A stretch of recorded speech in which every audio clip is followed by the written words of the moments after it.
had inherited Bryant's pedestal in Tuscaloosa, Ray Perkins.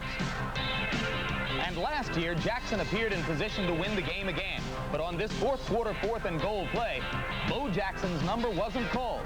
When he went the wrong way and failed to throw a lead block for teammate Brent Fullwood, Auburn was snuffed out.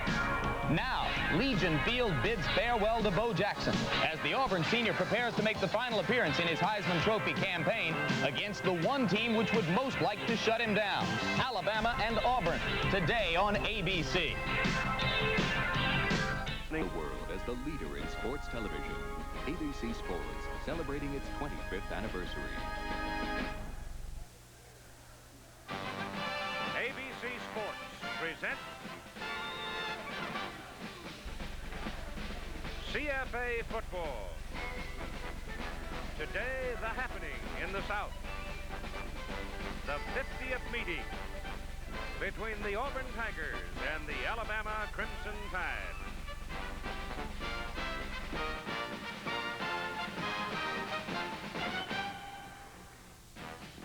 CFA College Football.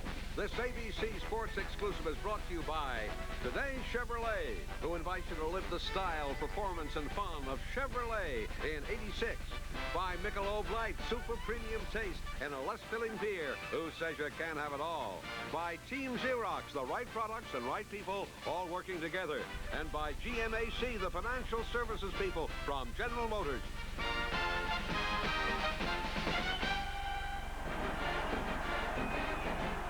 This, the 50th meeting between these two old foes. How do you characterize it? It's hard.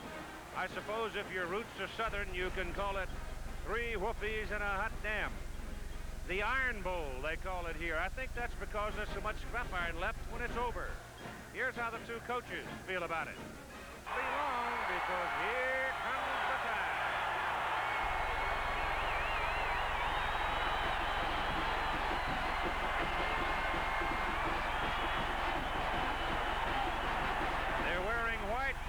They're the visitor this year. 7-2-1 their record.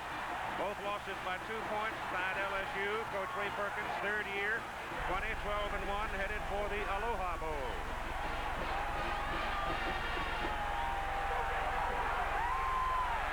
And the wild War Eagle goes up as the Tigers come in.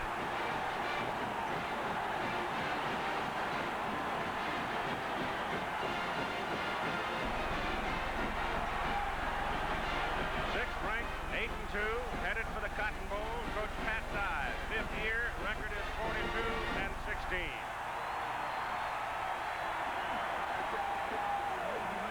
Hello again, everybody. Coach Frank Broyles, our analyst. Frank, let's talk about it. To me, these two teams, more than most, reflect the personality of their coaches. Well, Keith, Pat Dye was a guard, offensive and defensively, 190 pounds, right in the thick of things. He believes it's a contact sport. You win football games by being physical, and his team exemplifies that because they are running that football, power and muscle. Ray Perkins, on the other hand, was a wide receiver, All-American, out in the finesse part of the game.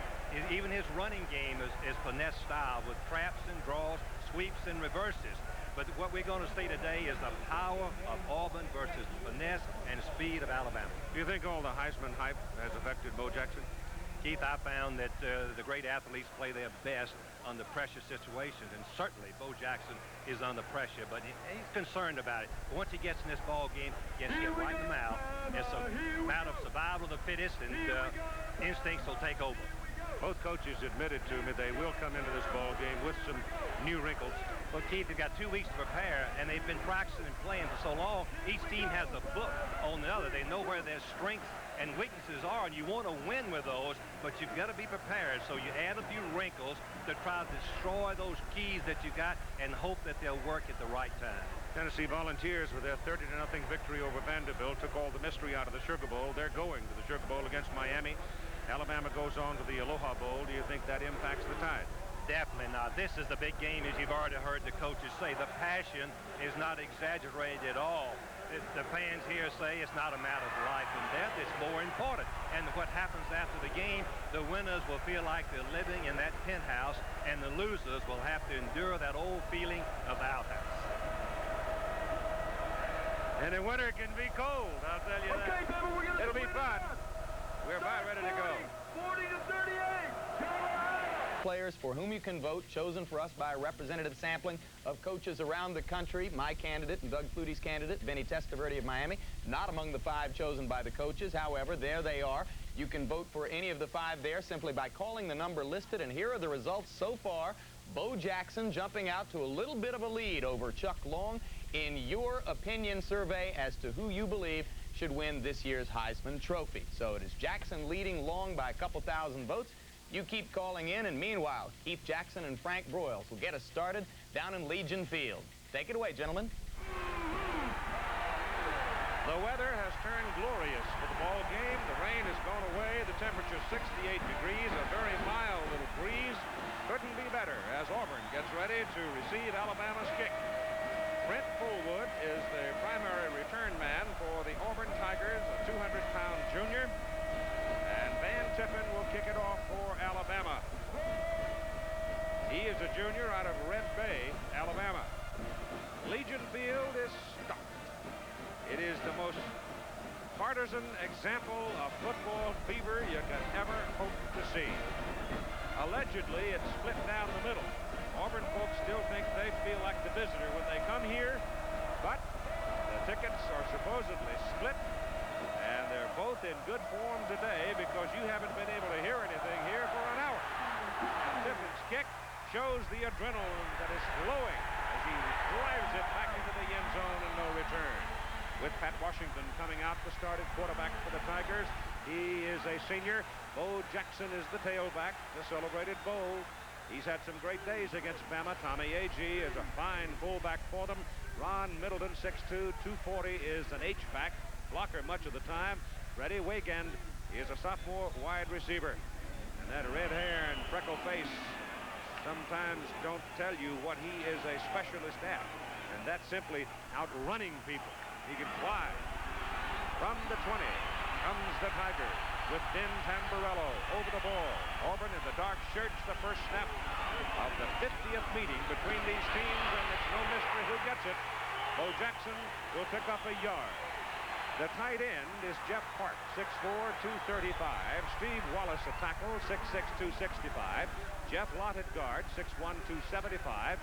Tamburello the center, 6'7", 270. Jan Cowart is 6'1", 235 at guard, and Stacy Searle 6'5" and 265. That's a pro-size front. Second down and 9. This time it's the up man. Agee pops out of there, picks up a first down up to the 32-yard line. They faked it to Jackson. There was a little bit of a lean that way by the Alabama defense, and Agee was gone.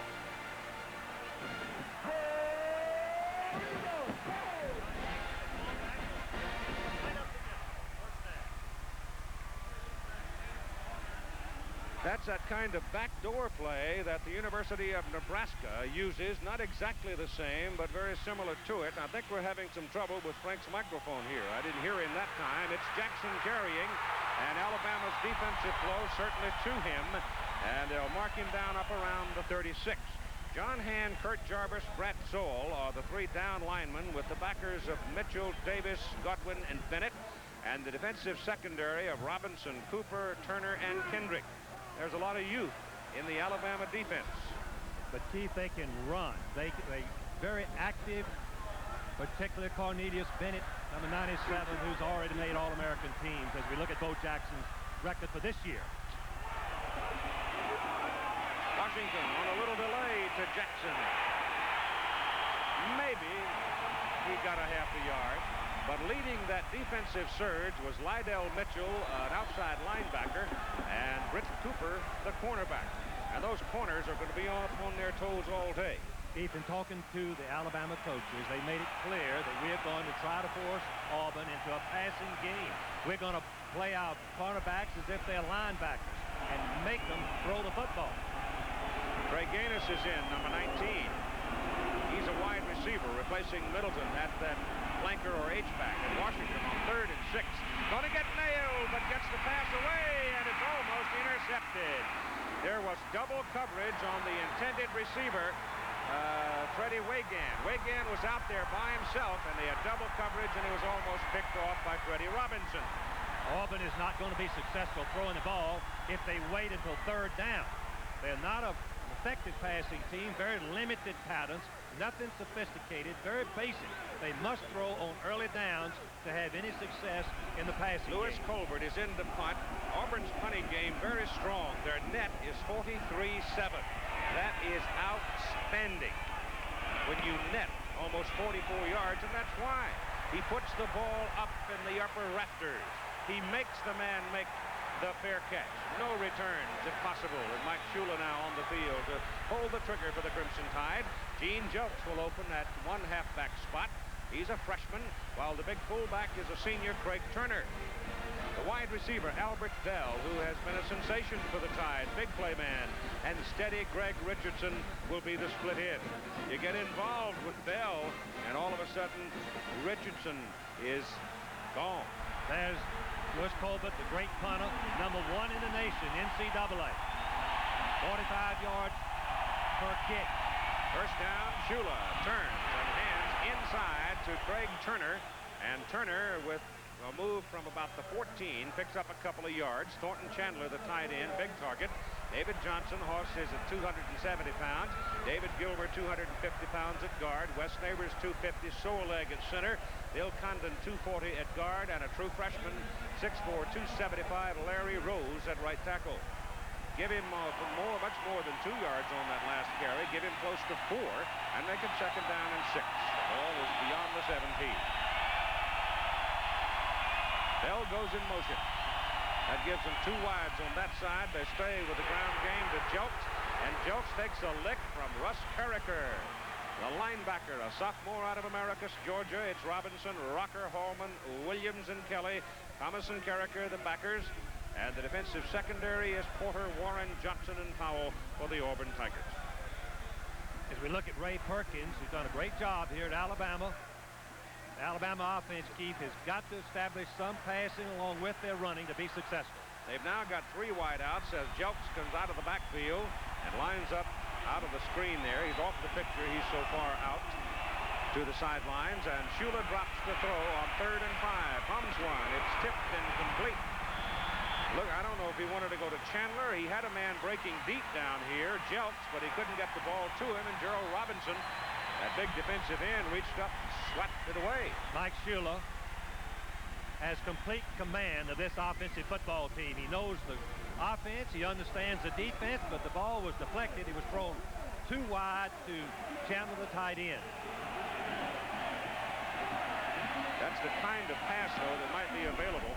Chris Moore is in the punt. He's got a little cast on his left leg. He's got a cracked bone, but he nailed that one pretty well. And this is Trey Gaines returning the punt, coming back to about the 40-yard line. 55-yard punt by Moore and a 13-yard return by Gaines, and there's no score. A bench. Keith Jackson just mentioned the cast and the broken leg of Chris Moore, the Alabama punter. Here is Chris Moore. I talked to him before the game. It is a broken fibula. He says that is a bone that does not take a lot of the pressure when you put pressure on that leg, weight on that leg. It doesn't hold the weight. He said, as anything, it has helped his punting. He has tightened things up. He's not taking the long stride. Everything is more compact. He feels comfortable. It's that kind of game. He's playing with a broken leg. Keith? Thank you, Tim. You look all spiffy out there in the sunshine today. It's Bo Jackson going wide and pinned down. Nothing doing. Brent Soule sliding along the line. And Soule at 255 handles Jackson at 222. The Alabama defense is predicated on chasing the football up and down the line. Very basic. They just line up and play football, try to whip the blocker, and pursue out the line. The strength of the defense, wide plays. Evidence on that last attempt by Bo Jackson. Jackson has run it 3 times. Auburn's tried 1 pass. Gaines comes off the field. Middleton is back in as they blocking back at the flanker spot. So he once in a while will be in that short zone for the pass. Jackson comes up the middle. And like a fallen tree, he's going to pick up on that play close to 8 yards before Joe Godwin brought him down. A little bit of new offensive wrinkle, Keith, that we were looking for in this ball game. 2 tight ends and 1 running back in the backfield. Bo Jackson, what a great player to have back there. Had big room to run in, but the linebacker filled the hole. The purpose of the 2 tight ends, pin down Cornelius Bennett, the great defensive end of Alabama, make him play the blocker rather than freelance. Third down and 3 as Jackson did pick up 8 on that second and 11.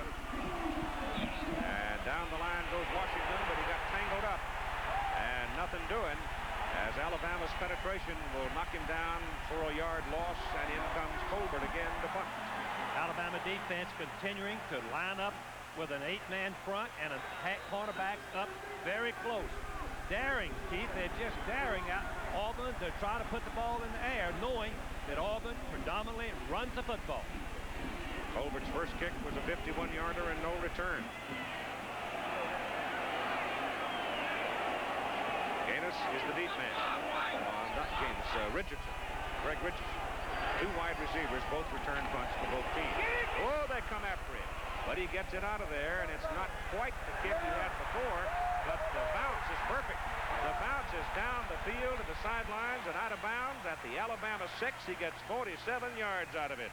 And it was Cornelius Bennett that almost got it. The kicking game, possessing the ball. Auburn's quarterback today, Pat Washington, as coach says.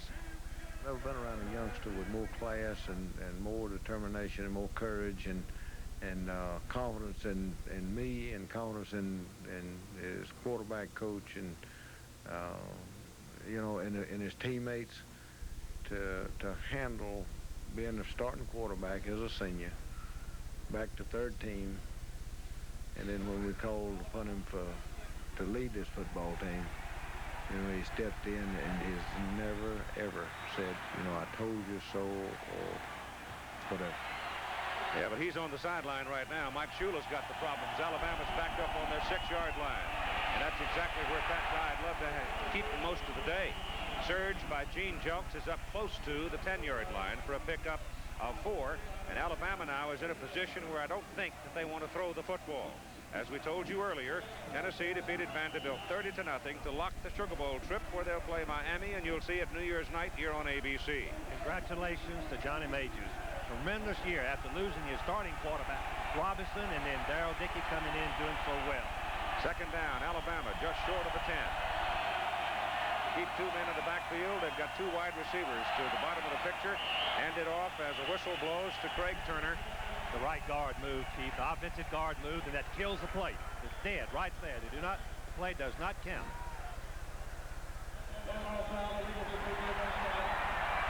Keith, interesting to me about the Auburn defense, for the last 3 or 4 years under Pat Dye, they've been very aggressive, trying to intimidate. This year they got burned. Dead ball, illegal motion on the offensive line.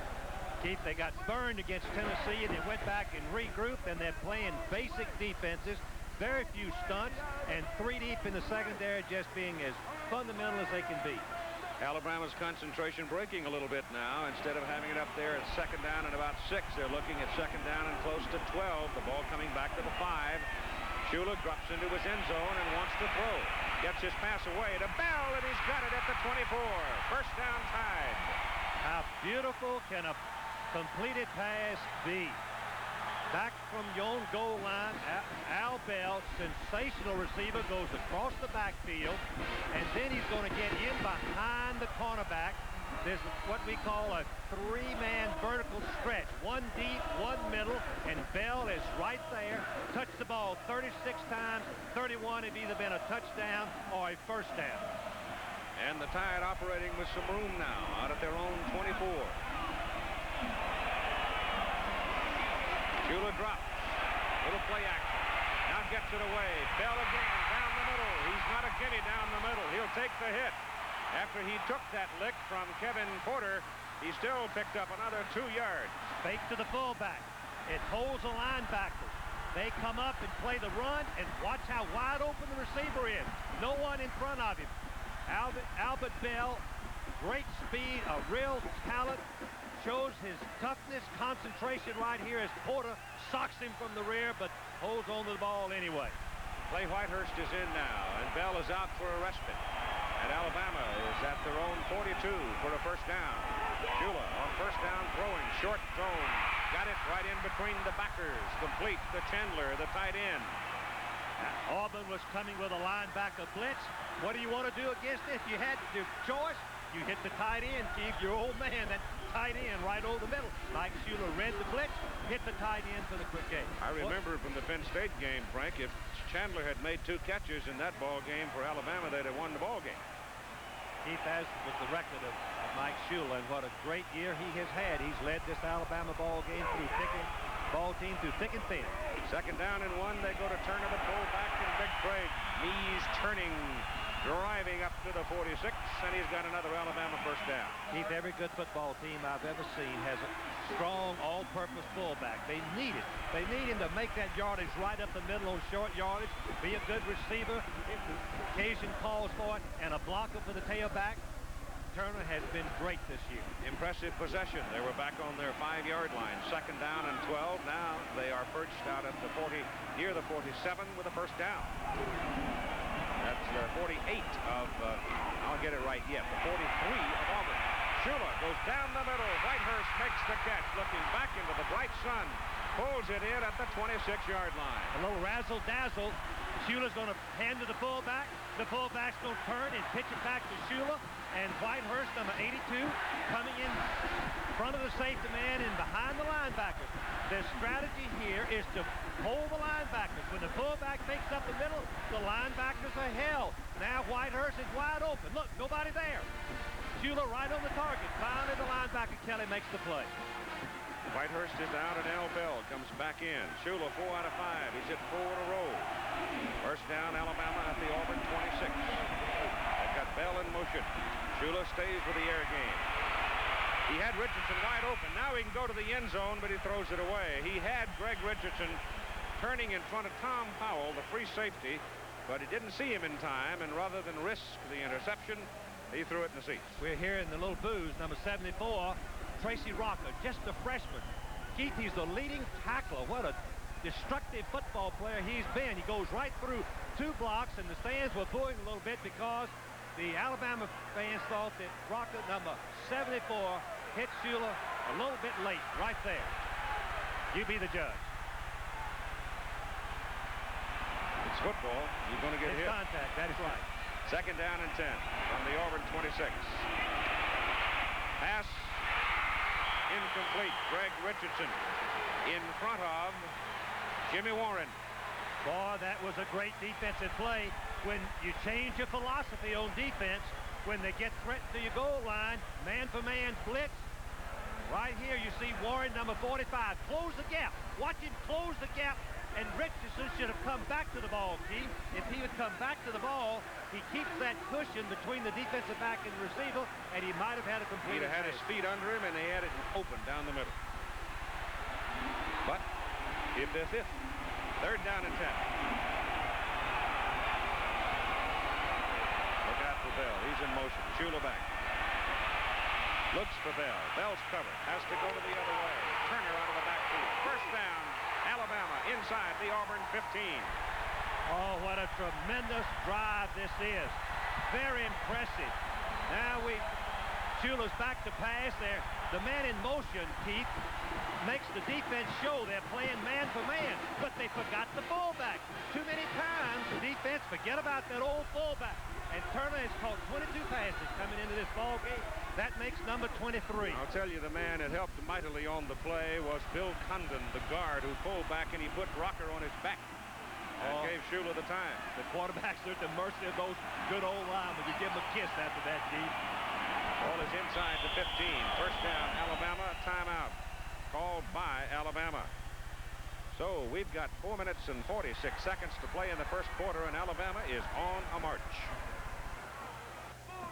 Shula has been to the sideline. He's talked to Ray Perkins, and Ray calls the plays. He comes back now. First down at the Auburn 14. This a possession that started for Alabama at their own 5-yard line. Bell and Richardson are both wide. They go to the I formation. Jelks, the I back. Oh, here comes the blitz, Chief. They go to Jelks on the power sweep. And the freshman from Gadsden is down to about the 11.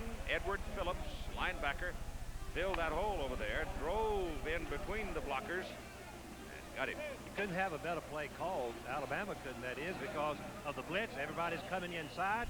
Keith, you want to wall them off and pitch it to your fast back. but the speed of the Auburn defense moved out and held the game to a minimum. Yeah, they don't give him the 11. The ball is just barely inside the 12. So let's call it second down and 8.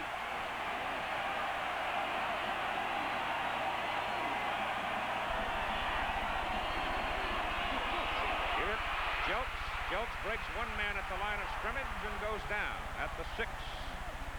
Tom Powell, free safety, got him for Auburn. The best play in college football for the last 10 years, Keith, has been the fake pass and run with a lead blocker. And Turner, the fullback, just laid a beautiful block right on the linebacker of Auburn, opening up the room for Jelks in a nice game. All right, Jelks leaves the ball game now. Alabama's going to have to take a timeout, Keith. They need one more player out there, and finally they're going to get him. And I think they meant to keep Jelks in, so Gene got a little confused, and they spend the timeout. That's 2 now they have had to spend here in the first quarter.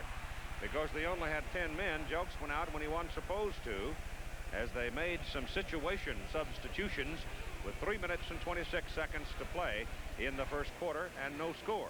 And we check in with Jim Lampley.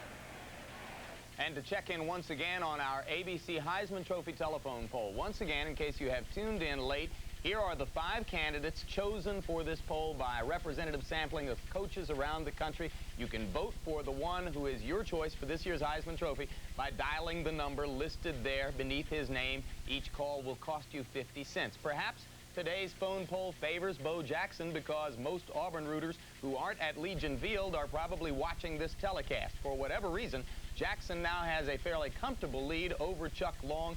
As you can see, the other 3 candidates are picking up scrap votes at best, though Lorenzo White has moved ahead of Bosco into 3rd place. Primarily, it is, at least from our telephone callers, a 2-man race at the moment between Bo Jackson and Chuck Long. Calls will be taken up to 7 o'clock. Back to Keith Jackson. Well, I think simply put, Jim, that Bo may very well have had the better organized campaign, plus the fact he has run for more than 4,100 yards and been the bell cow of his football team's success during his time here. Alabama's lined up in the wishbone. And it's 3rd down and 2, and I expected option play. They line up in the wishbone, but don't play out of it. The pass is thrown. It is caught by Whitehurst at the goal line, but they don't give him the touchdown, but he will have a 1st and goal. Once again, close to the goal line, you change your philosophy and you play man for man. Back to passes. Shuley has plenty of time. With a Whitehurst coming right underneath, gets hit by Powell, the all-conference free safety, but holds on to the football. That was a great catch, Keith. They're about a foot away on 1st and goal. Turner and Bobo, 2 fullbacks in the backfield. It goes to Turner, sweep right, walks in. Touchdown, tag.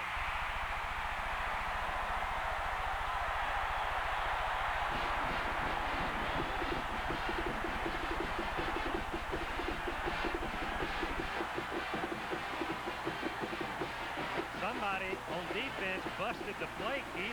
The man in motion got the cornerback to drop off, but when you pitch the ball and nobody shows up, you've done a great job of blocking, plus the defense have made one heck of a mistake. Impressive march of 95 yards for the first touchdown of the day. Van Tiffin's try for the point is good. They used most of that first quarter doing it, too. Only 2:52 remaining as Alabama goes to the lead 7-0. Conversation with me last night, talking about the ball game, talked about these factors. I think the 2 biggest keys in the game is not let them have something big, like a Bo Jackson running down the field for 40, 50, or 70 yards. And the other key is going to be how well our offense can do against their defense. Their defense is head and shoulders better than they were at this time last year, simply because they've got greater athletes. They've got better people on that side of football, and they're playing on a higher level. Well, his offense just went an official 94 yards on 13 plays using 5 minutes and 52 seconds, and they lead 7-0 as Van Tiffin kicks off. Drifting over toward a very short kick, making the exception is Sean Morris, and Auburn will start out beyond the 25. So that's pretty good field position for them. Next week, we'll go back to Norman, Oklahoma for the Sooners finale. They're playing tonight in Stillwater against Oklahoma State. And next week, they'll be matched up against the Ponies of SMU. And I hope the weather is as favorable next week as it has been today. Whitehurst, number 82, goes in motion to become a lead blocker to keep the cornerback from crossing the line of scrimmage and supporting. Porter, number 3, gets completely blocked out of the play, and it's a touchdown. Penalty flag. I think as a man on the right side of the line for Auburn got started a little too soon. And 2 flags pop out of the pockets of the officials, and I think that play will be nullified. Jimmy Harper, the referee, Pete Williams, George Shurford, Ed Dudley, John Borney, John Fleming, and Charlie Horton are the officials for today's game. Dead ball, illegal movement in the offensive line. Alabama defense, Keith, and they know they're not going to stop Bo Jackson completely. They want to slow him down. As Ray Perkins said in that last interview, they've got to prevent him from the long run. Here are the keys plays and the plays on the last scoring drive. Beautifully done, led by Mike Shula. 1st and 15 from the 21 as Pat Washington calls the signals, goes to the pass, fumble as he is sacked. Alabama jumps on it. The Tide recovers inside the 15. John Hand hit Washington solid, and the ball came flying loose. John Hand happens to be 6'7", weighs about 275 pounds. He's had a hard time learning to really control his weight up until this year. He comes untouched, free. Nobody blocked him. Washington trying to throw on 1st down, looking the other way. He sacks him right, knocks him down right there. The ball goes out, and Alabama has it. Once again, the defense setting up a score. I think it's Tommy Cole, a freshman nose guard, crawling, and finally fetching it. And the Tide's in business, just short of the 13-yard line. 1st down. Jelks on a sweep. And he'll pick up a yard. Let's look at that sack again. Hand, number 78, is a tackle. Big, strong, good speed. Watch him close. Once he realizes he's free, boy, he turns on and accelerates past the blocking of the center, Tamburello, and makes the sack, causes the fumble. Ball at the 11-yard line, 2nd down. Here's Tommy Cole, who was crawling around midst that melee to make the recovery. Big opportunity here for Alabama on the turnover.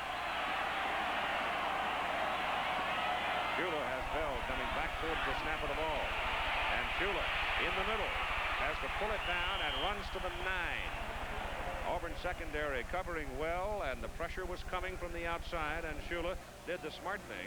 He picked up whatever he could get, but he still owns the ball, and an Auburn man is shaken up on the play.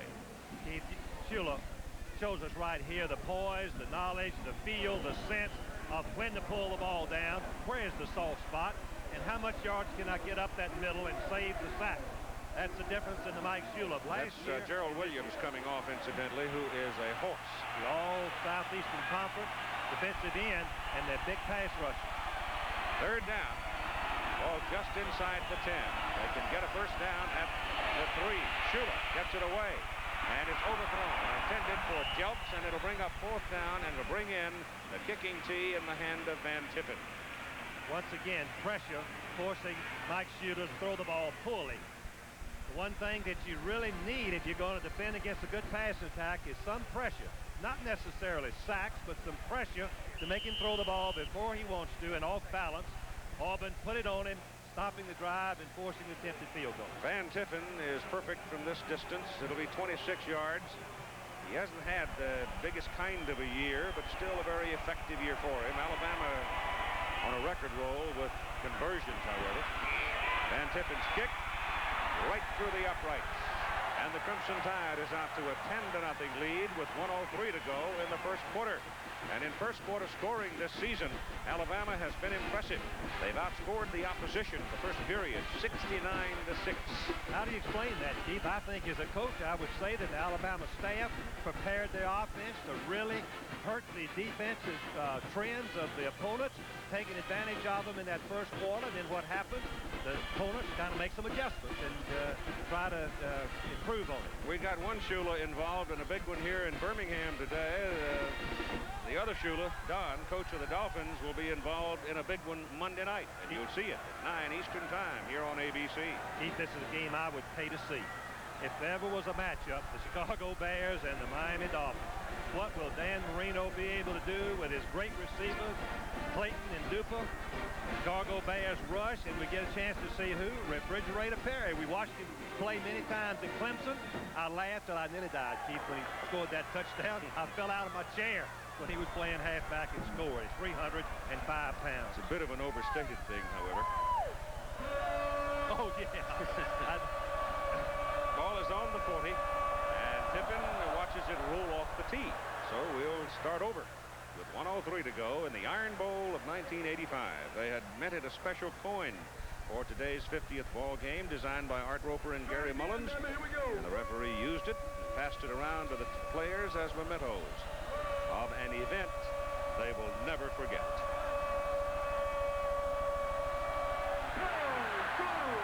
Van Tippin's jacked up, isn't he? He's got that leg swinging with velocity. Oh, my goodness. Fullwood was 3 yards deep in the end zone, hesitated, then decided to come out with it, and you can see the result.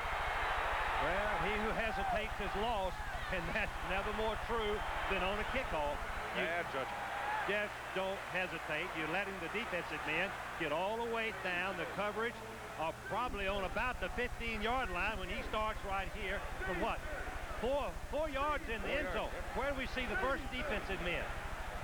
Right there on the 10-yard line. And the white shirts are there to greet him. So that's where Auburn starts. First down. Their first down plays have been 1, 4, -1, -8 yards, and a fumble. And here comes Bo Jackson. Is that gang tackling? Woo! Look at the white shirts. Pat Dye should look worried. One thing, Keith, that Auburn doesn't want to do is fall behind more than one touchdown because they're primarily a running football team. They're not a good catch-up team. They give Jackson progress of almost 3 yards on that carry before he was pushed all the way back to the 5. So call it second down and 7. They give it up tight this time to the up man, Agee, the fullback. Agee will have advanced to about the 15 before he is rolled back by 3 white shirts. Keith, the momentum is so much in favor of Alabama. Those defensive people are swarming all over the Auburn offense. You get ahead 10-0 and you come out like this. First quarter is over on a sunny day in Birmingham, and Alabama leads it 10-zip. We move now to quarter number 2. Third down and 5 for Auburn. As Alabama leads 10-0, Bo Jackson 6 carries, 15 yards so far in the ball game. They need this one. They give it to Jackson. He busts to the outside and has. No, he does not have it. He hit the chalk about a step short of the first down. I can't think of anybody I'd rather have the ball than Bo Jackson on that fake pass and run. Good block by the fullback. Take the ball back, hand it to him. Agee goes, number 30. No, Agee missed him right there. Forced Jackson to break to the outside. He's trying to get to that corner, but he couldn't quite do it. And in comes Colbert now, and Alabama should have pretty good field position. But Greg Richardson, when he accepts this punt, is going to be looking right into a very bright sun, right into his eyes. Colbert's kicks have been 51 and 47, and it's a beauty. That's a dandy. He makes Richardson come all the way across the field, but Greg handles it at the 25 and turns it on. One man to beat. The kicker is the only man, and he does the job. Colbert got him out of bounds and saved the touchdown.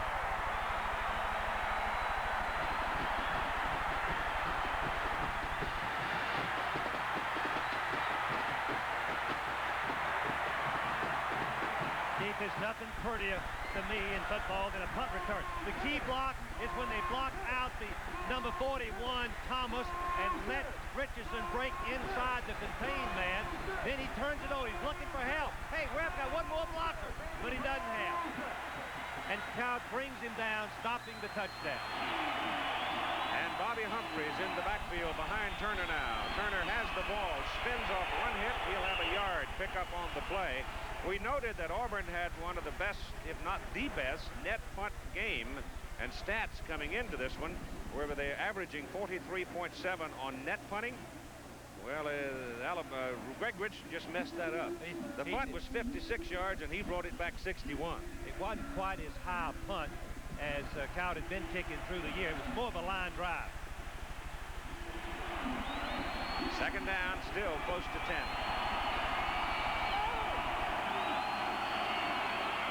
This time Humphrey gets it. And he will get to the 11. Gerald Robinson, defensive end, and Tom Powell, the free safety, the tackle. We see by the stats that Alabama has dominated the first quarter, and I think the reason is that their game plan, mixing up the run and the pass, destroyed Auburn's ability to really resist on defense, and Alabama just picked them apart, plus the turnover giving them a field goal. Right now, however, Alabama's looking at 3rd down and 8, just short of the Auburn 11. And Van Tippen's warming up. Blitz is on. They pick it up. Shula swings it out. Humphrey's got it. And Humphrey is nailed back at the 15. Boy, that's a good defensive play by Arthur Johnson. Strong safety. And number 41, Pat Thomas. You got to praise Auburn defense. Twice their team has one turnover and one punt return put Alabama right in scoring territory, which would have put the game way up front for Alabama. The defense rallied, stopped them, and forced another field goal attempt.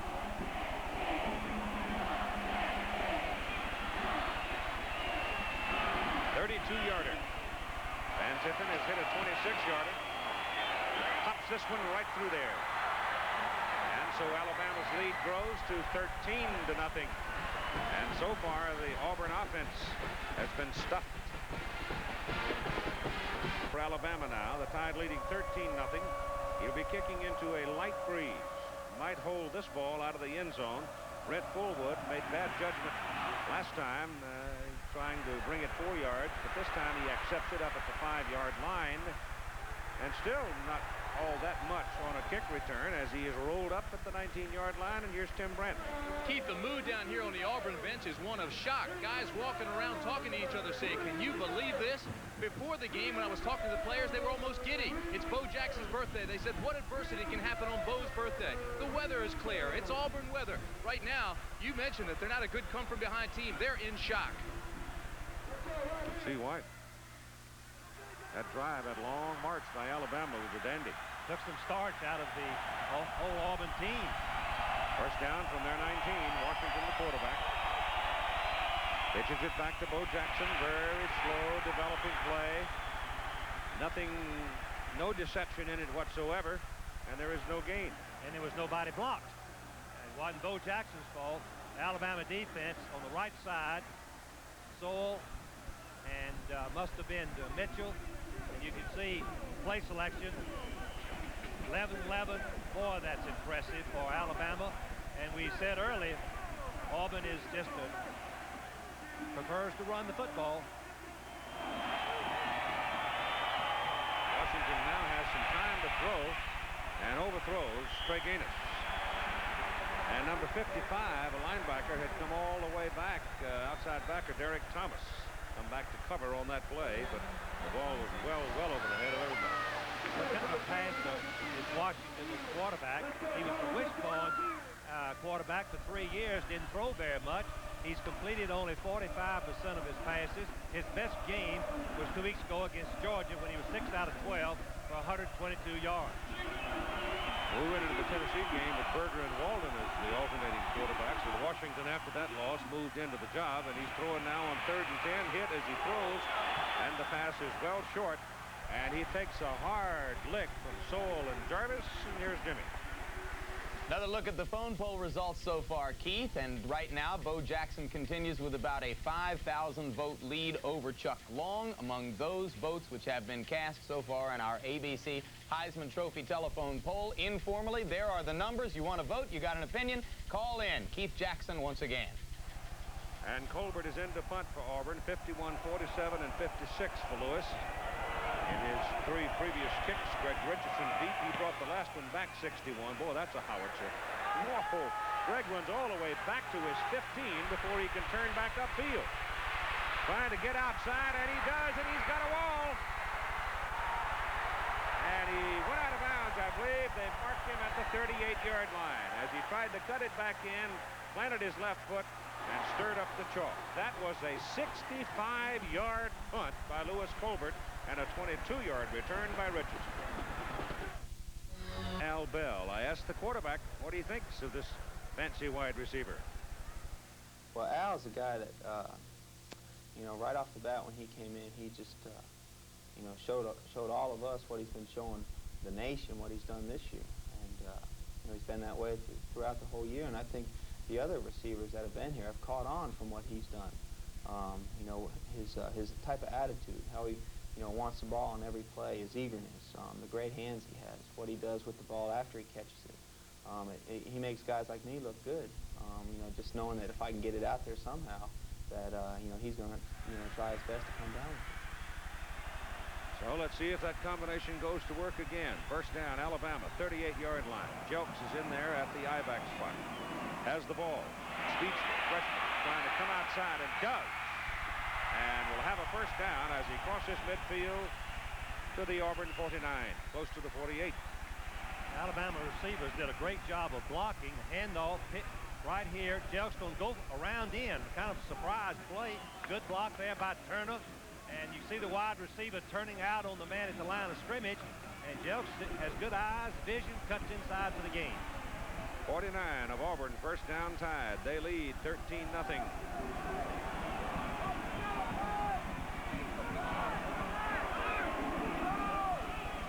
Turner, the fullback, rolls to the 46, and there's a penalty flag.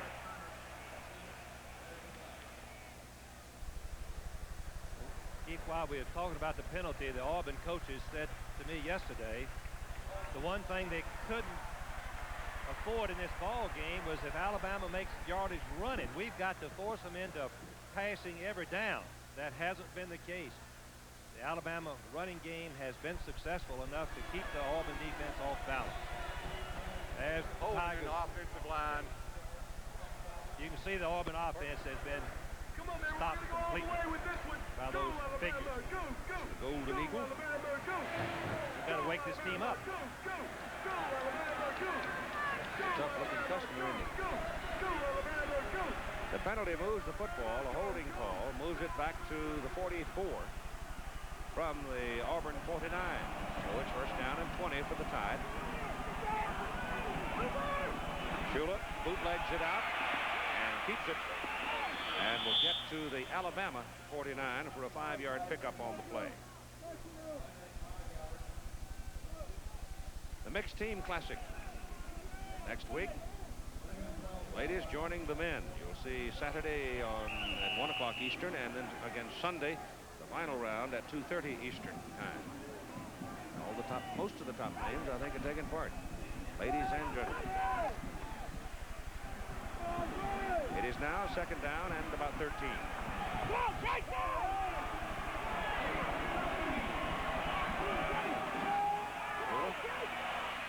That all day goes all the way across the field from Whitehurst, but Clay had turned down and was not able to come back to it. That was almost a dump off. That's exactly what it was, Keith. The screen pass was called, and Auburn defense read it perfectly. Nothing there. So Shula just gets rid of it to avoid the loss. And it brings up third down and 13. Miami out to a 13-0 lead over Notre Dame. Second quarter game down in Miami. 5 minutes and 36 seconds to play here at Legion Field in Birmingham, and Alabama leading Auburn 13-0.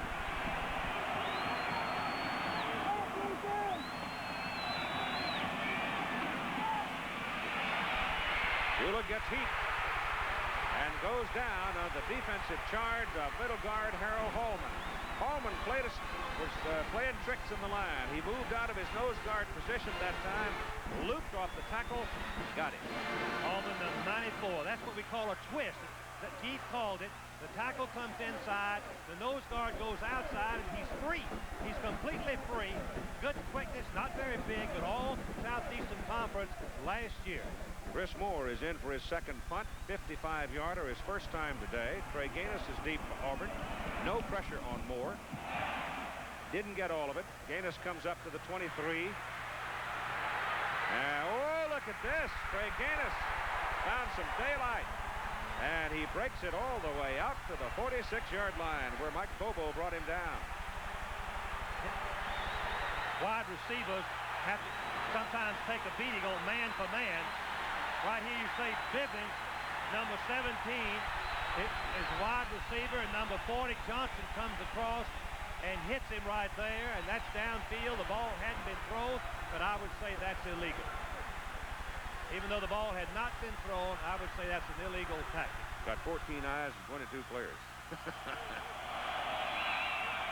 Back goes Washington on first down to throw, and he's got a man wide open, Weigand, and Weigand is thrown out of bounds at the 9-yard line of Alabama. For some reason, the Alabama defense broke down, Keith. First down pass, we've talked about the fake in the backfield destroys the pass coverage. For some reason, Alabama disappears on pass defense. Nobody there. Look how wide open Weigand is. Nobody around.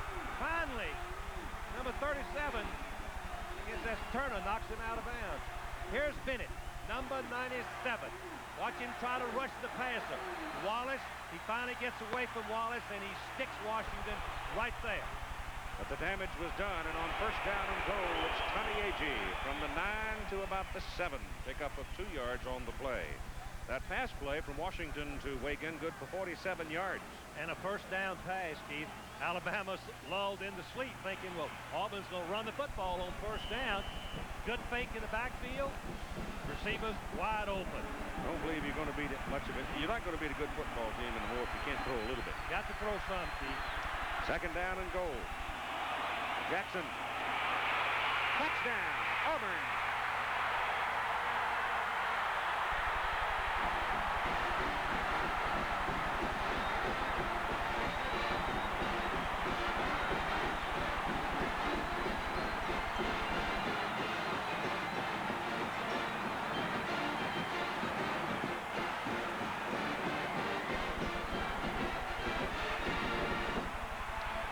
Chris Johnson for the extra point. Low snap, handled well by the holder, Lewis Colbert. And the kick is good. And the Tigers are back in it. When Bo Jackson gets his shoulders turned parallel to the line of scrimmage, watch out, because that means he can go right or left or straight ahead, and he has the speed and the power to do it. Touchdown result. 13-7 ball game now. Gaines' punt return gave Auburn its best field position for the start of a possession. A pass from Washington to Weigand, and now watch determination personified. Oh, the Auburn offensive line just knocked them out of there, blew them out, opened a hole that Jackson went right through. When he saw that pay dirt, there was no denying. His fulcrum was lower than Vernon Wilkinson's. Yeah, low. Take me to jail. Hello there. Whew. Wicked. All right, boys, let's strike while they're on hot. Yeah, low man wins, Keith. Low man wins. Bobby Humphrey is deep. Chris Johnson will kick off for the Tigers. 6:04 to go in the first half. Oh, that's a good kick. There'll be no return of that one.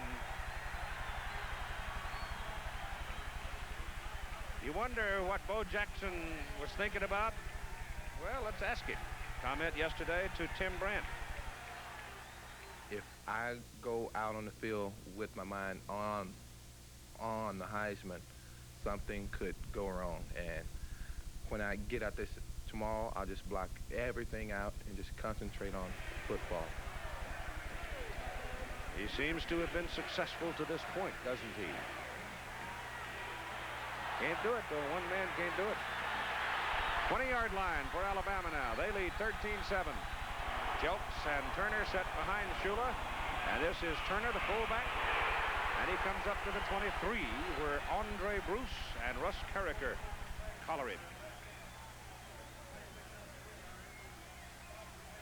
Here's the Tiger scoring drive. Keith already mentioned the punt return, give him a chance to get started, but the throwing on first down surprised the Alabama defense. 40-yard completion, setting up the touchdown. Second down, 7.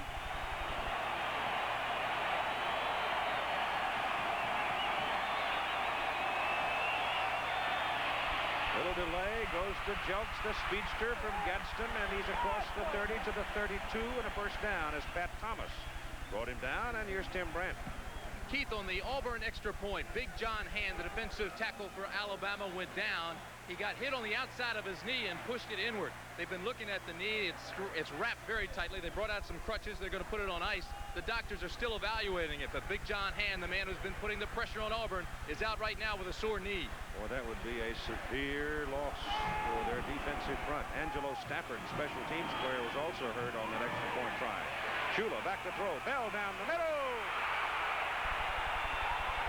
Was it intercepted? Nope. They're going to say no. I thought Tom Powell had a hold of it because there was a massive collision in the air, and Powell seemingly came down with it. Another look.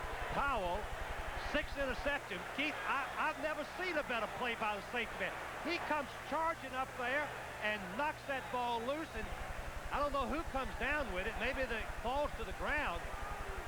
Well, it's still rolling around. Yeah, it's loose, rolling around. But the break on the ball by Powell was outstanding, at least 10 yards. And it's second down and 10.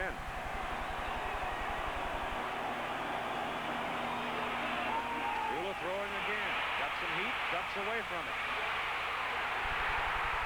You look at that number 95, Gerald Robinson. You want to know why he's an all-conference player? You just saw an example of it right there. Robinson had 9 sacks this season. Big and strong. He's bigger than most defensive ends in college football. 255 pounds, and when he comes from that outside, he's faster than offensive tackles and overpowers the back if he's assigned to blocking. That rocker, though, there goes John Hand to the clubhouse. They're going to have a look at the knee. But Tracy Rocker, that big freshman, 260-pounder, was in the bottom of that stack. What a huge loss that would be for Alabama's defensive unit if Hand can't play anymore today. Timeout is called by Alabama. That's the last one. They do not have any more remaining for this first half of play at 5 minutes and 59 seconds to go.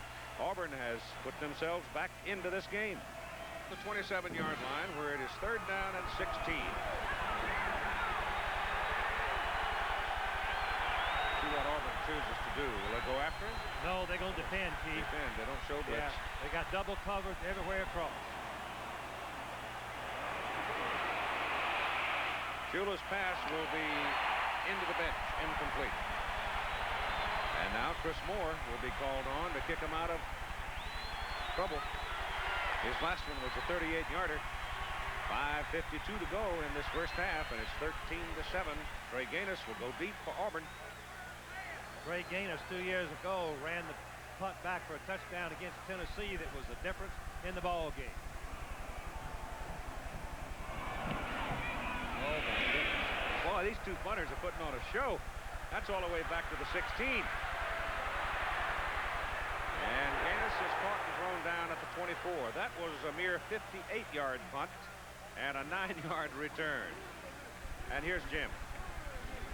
Well, let's take a look now at the results so far in our Heisman Trophy telephone poll. 50 cents a call to vote for one of the 5 candidates there. We show it to you because Long has begun to close in on Jackson. The margin now down to just a little over 2,000 votes. It was at one point more than 5,000. There again are the numbers to call at 50 cents a pop if you want to express your preference for this year's Heisman Trophy. Back to you, Keith. And Auburn comes up with a first down at their own 24. Washington gives to Jackson, and he goes up the middle with it. Hops 2 tacklers and runs over another one, and a first down at the 44-yard line. A 20-yard pickup. That's the vintage Jackson that we've seen all the last 4 years. Watch this. Watch him get his shoulders turned. Now he's going north and south. Watch him break through that good arms there. Another one right there. 2 tackles. And he makes extra yardage as he runs over the safety man. Auburn lethargic in the first quarter. Sharper, tougher here in the second quarter. Back goes Washington on first down. Throws, and he's lucky to get it back because number 27 of Alabama, Kermit Kendrick, was in front of the intended receiver, Trey Gaines, and with some degree of luck might have come up with it. The best rusher maybe in the Southeastern Conference. Number 97, Cornelius Bennett. Let's see what they do to keep him out of it. Oh, there's 30, Agee, the fullback, hits him with that headgear. Legally uses his hand and pushes it. A around the passer. Good blocking by Agee, the fullback. Second down and 10 now for the Tigers.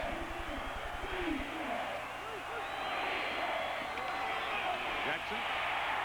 Look at that. He rides along. You think you've got him, but suddenly you realize you don't, and he picks up 4 or 5 yards. The best plays that Auburn has run with Jackson are up the middle, Keith, all tackling up the middle. Every time they tried to go wide with him, which was their favorite play coming into this game, the Alabama defense was there. He's had it 11 times so far for 49 yards, picked up 4 on that carry. Third down and 6 with 4 minutes and 35 seconds to go in the first half. 13-7, Alabama leads. Washington gives to Jackson again, and he's into the stack, but he keeps on surging and surging, but he's up about a yard short of his first down.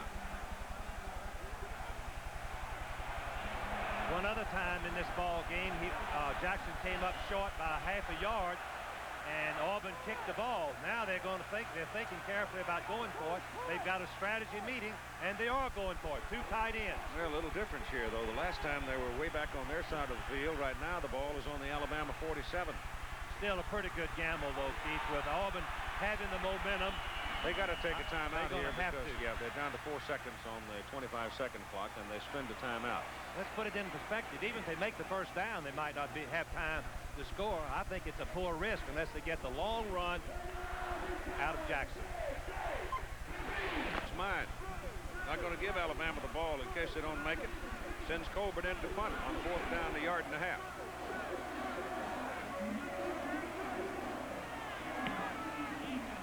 Hits it down the sideline, trying to kill it deep. Tail dragger takes a big bounce, goes into the end zone.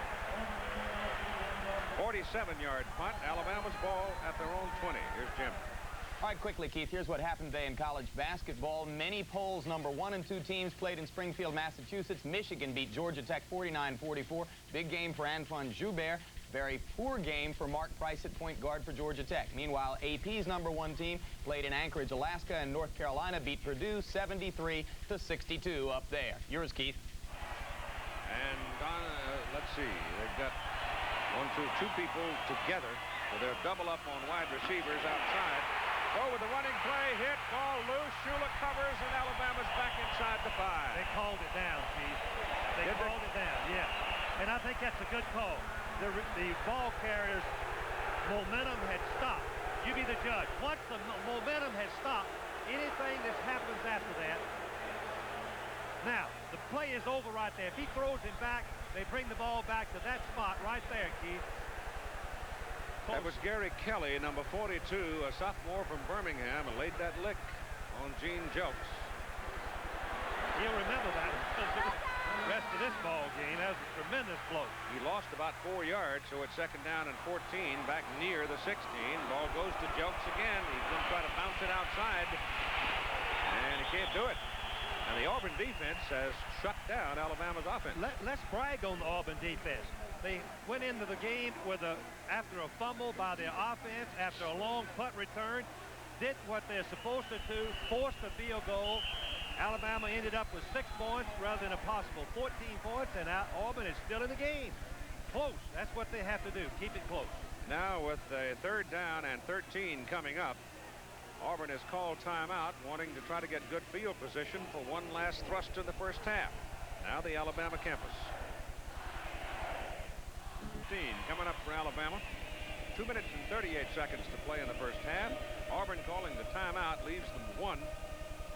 They right now think they can stop Alabama one more play and force the Tide to punt it and maybe get pretty good field position for something of their own. Well, their strategy in punting on the 4th and short was that defense go out there and force the punt after 3 downs, and we'll be right back where we were without having to gamble. They got 5 defensive backs on the field right now.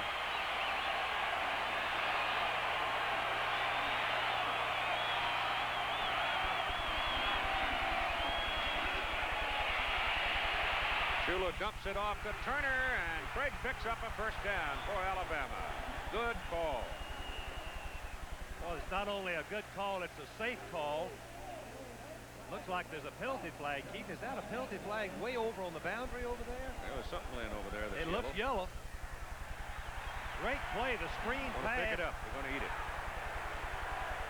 And Turner comes out. Powell finally makes the play, but not before the first down. Harold Hallman, the middle guard, number 94, put a plant on Mike, but he got up all right. And the Tide owns the ball. First down up at the 33 as the flag is picked up and waved off. And so Auburn spent a timeout hoping that they could force Alabama to the punt. Now the Crimson Tide will get 4 more snaps with 2 minutes and 29 seconds to go in the first half and leading 13-7.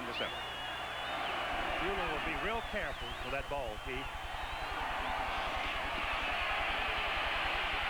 Goes for Bell. Bell comes back to the ball and makes the catch, and a penalty flag is thrown as he tumbles down at the 29 of Auburn in front of Kevin Porter. Porter, the defensive back, never played the football. All he was doing was playing the man, and Bell was still seeing the football. And once Bell went back to catch it, Porter couldn't do anything about it. Watch this. Carefully notice that the man-to-man coverage, Porter has his back to the ball. Watch what he does. As Bell looks to the ball, Porter should come back and make the play. But Bell never tips it off. Now Porter turns, but his momentum takes him on past the ball, and the great Al Bell jumps up and catches it. 38-yard pickup, first down Alabama, Auburn 29, 2 minutes to go, first half. Shula checking off. Gives it to Jumps. And he gets to the 25. Alabama does not have any more timeouts. And a field goal here would be a big play, would put Auburn two scores behind, either 2 touchdowns or that little dump pass to Turner just blew everything up in the Tigers' face, didn't it? It sure did. Great call. Knowing that Auburn was going to rush the pass, it set up the screen perfectly. Second down, 6 blitz. From the 25. They show blitz. Pass is away. The pass is thrown short. Bell was out there and would have had the first down at about the 18, but it short hopped. And now you've got 1 minute and 14 to go in the first half, and we got one more next Saturday in Norman, Oklahoma. SMU and Oklahoma. We'll get to see Jamel Holloway again, the freshman 18-year-old Oklahoma quarterback, but we'll have a chance to see Reggie DePar, the SMU tailback, who has had 4 great seasons, maybe one of the most unheralded backs in America. Third down and 6.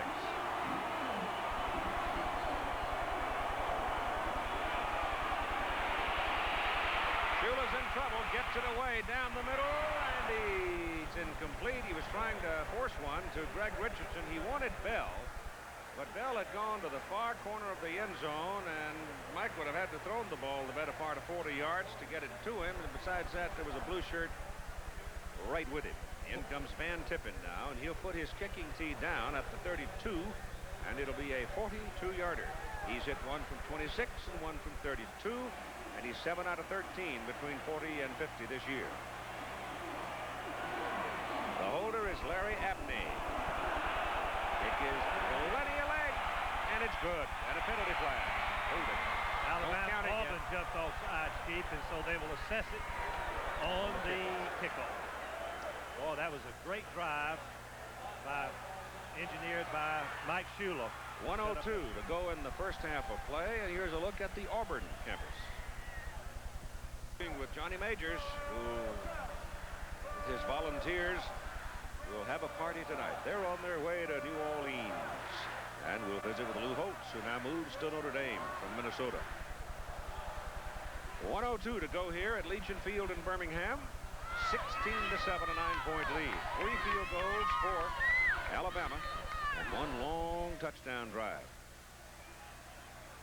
Can't say too much about the effectiveness of Mike Shula. Critical time, 2.5 minutes on the clock, and he takes them down, throwing a big pass to Al Bell, setting up the field goal. But the big play was that 3rd down and long to the fullback Turner, wasn't it? The screen call. Just a little dump. Yep. Little things add up to the big sum. Van Tippen pops this one straight up in the air. It is bobbled by Auburn. but they finally cover it. Curtis Stewart finally gets on the ball for the Tigers at the 23. Jim. And as Bo Jackson picks up the tempo in Birmingham, Keith, we begin to get more calls for our Heisman Trophy telephone poll. 50 cents a call for those of you who want to call in. Right now, Jackson's lead over Chuck Long in the opinion poll among our viewers, just a little bit over 2,000 votes. Still very close between those two. And as you can see, Lorenzo White is a very distant third in the phone poll balloting among our viewers for their preference for this year's Heisman Trophy. And here is Keith Jackson again. Lorenzo's only a sophomore. He's got 2 big years left. If he stays healthy, he'll be a sight time he's through for George Perlis of Michigan State. Washington going to throw it on first down to the sideline. Did he catch it? Yeah. Freddie Wagan comes up with it. There was an Alabama man, Freddie Robinson, diving for it. And Wagan shows good hands on this one. Great concentration. Throwing for the boundary. The pass is a little bit delayed, and you can see Robinson, as Steve mentioned, coming right in front. Had a shot at the interception. Couldn't get out.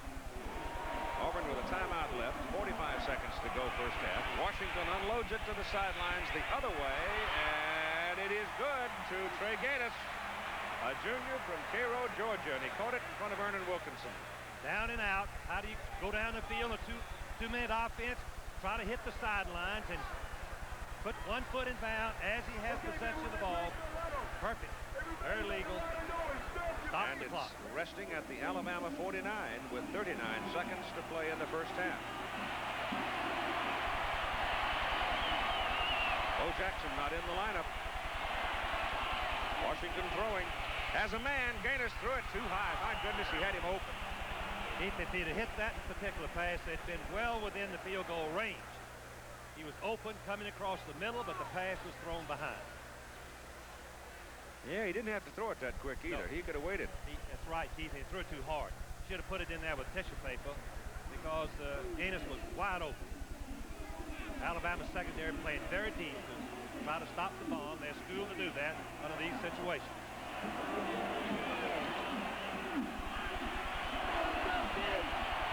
Second down and 10. Getting good pass protection down the middle. Gaius got it wide open inside the 25, down to the 23. At 27 seconds to go in the first half. Beautiful, beautiful throw by Washington. Right over the middle.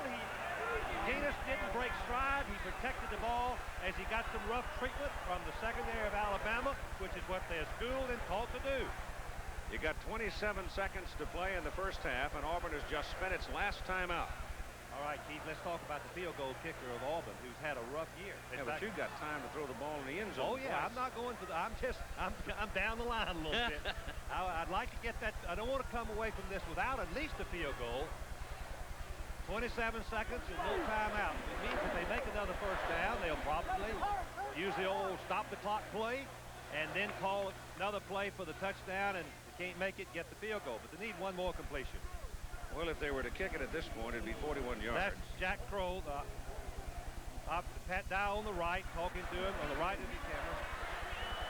Oh, Jack Crow is the offensive coordinator up in the booth, 4 out of 9 for Washington, talking to him, telling him what to do. Not only this play, Keith, but he's got to explain to him what our plans are going to be. Got to call two plays right here. Because if the first one doesn't work, then you got to hustle. And has Jackson gone back? No. Bo Jackson's a pretty good pass receiver.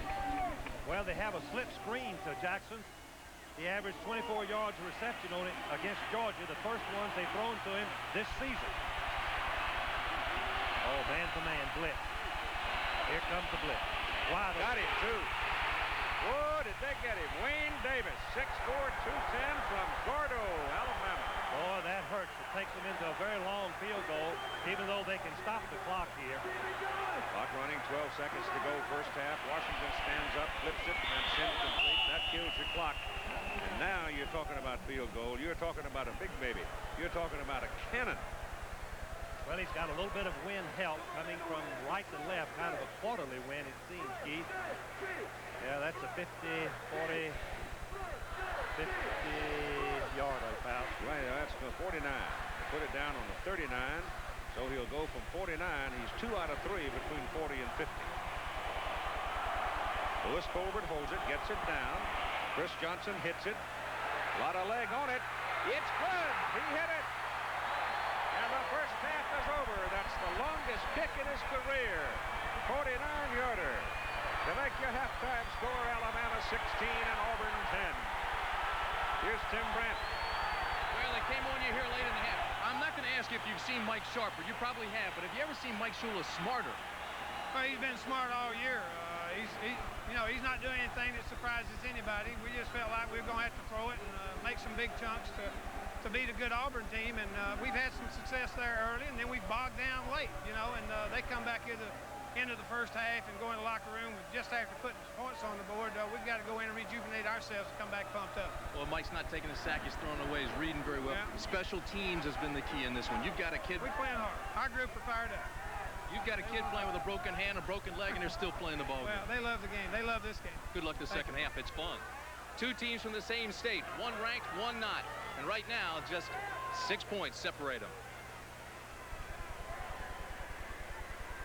If we get a mixture of running and throwing, then I think we'll be able to move the football on them. Guys showed a lot of character in the second quarter, but why were they so lethargic in the first quarter? Well, I don't think it's a matter of us being lethargic. Alabama's got a good football team. All right, good luck the second half, Pat. All right, Keith, so there we go. We're all set to kick it off down here. And he said he didn't throw any chairs at halftime. He just told them that a couple key plays, they're back in this thing. If we get a mixture of running and throwing, then I think we'll be able to move the football on them. Guys showed a lot of character in the second quarter, but why were they so lethargic in the first quarter? Well, I don't think it's a matter of us being lethargic. Alabama's got a good football team. All right, good luck the second half, Pat. All right, Keith, so there we go. We're all set to kick it off down here. And he said he didn't throw any chairs at halftime. He just told them that a couple key plays, they're back in this thing. Let's go back and play some football. I would have thought it had been a quiet clubhouse at halftime. Both teams played well enough not to be abused. They just need to handle things a little better. And here comes Alabama. Bobby Humphrey returns the second half kickoff. They had won the toss, deferred the reception of the kickoff until the second half, and they'll start at their 26. While Gerald Robinson leads the Auburn offense onto the field at 255 pounds. Tracy Rocker weighs in at 260. Then you got Harold Hallman at 235 and Gerald Williams at 270 pounds. Gary Kelly at 6'2 and 220. Pat Thomas is in there at 225 at backer, and Russ Carricker 215 at linebacker. And Alabama now comes out with the same offensive unit that started the ball game. Mark Shula lines it up at quarterback, sends Bell in motion and pitches back to Gene Jelks, who finds some daylight, cutting it back off the tackle's shoulder and picks up about 7 yards. Kevin Porter is one of the cornerbacks at 195 for Auburn. The other corner is Jimmy Warren, 175 pounds. The safeties at strong, Arthur Johnson, 6'2", 195, and Tom Powell, 5'10", at 195. Ball is out at the 32, and they need about 3.5 yards.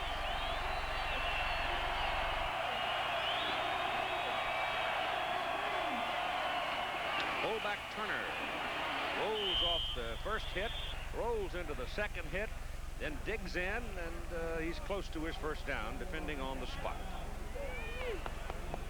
It's the same lineup that started the ball game. And they're a half yard short and fourth down. Keith, interesting. Alabama deferring their choice to the second half, put Auburn in a box.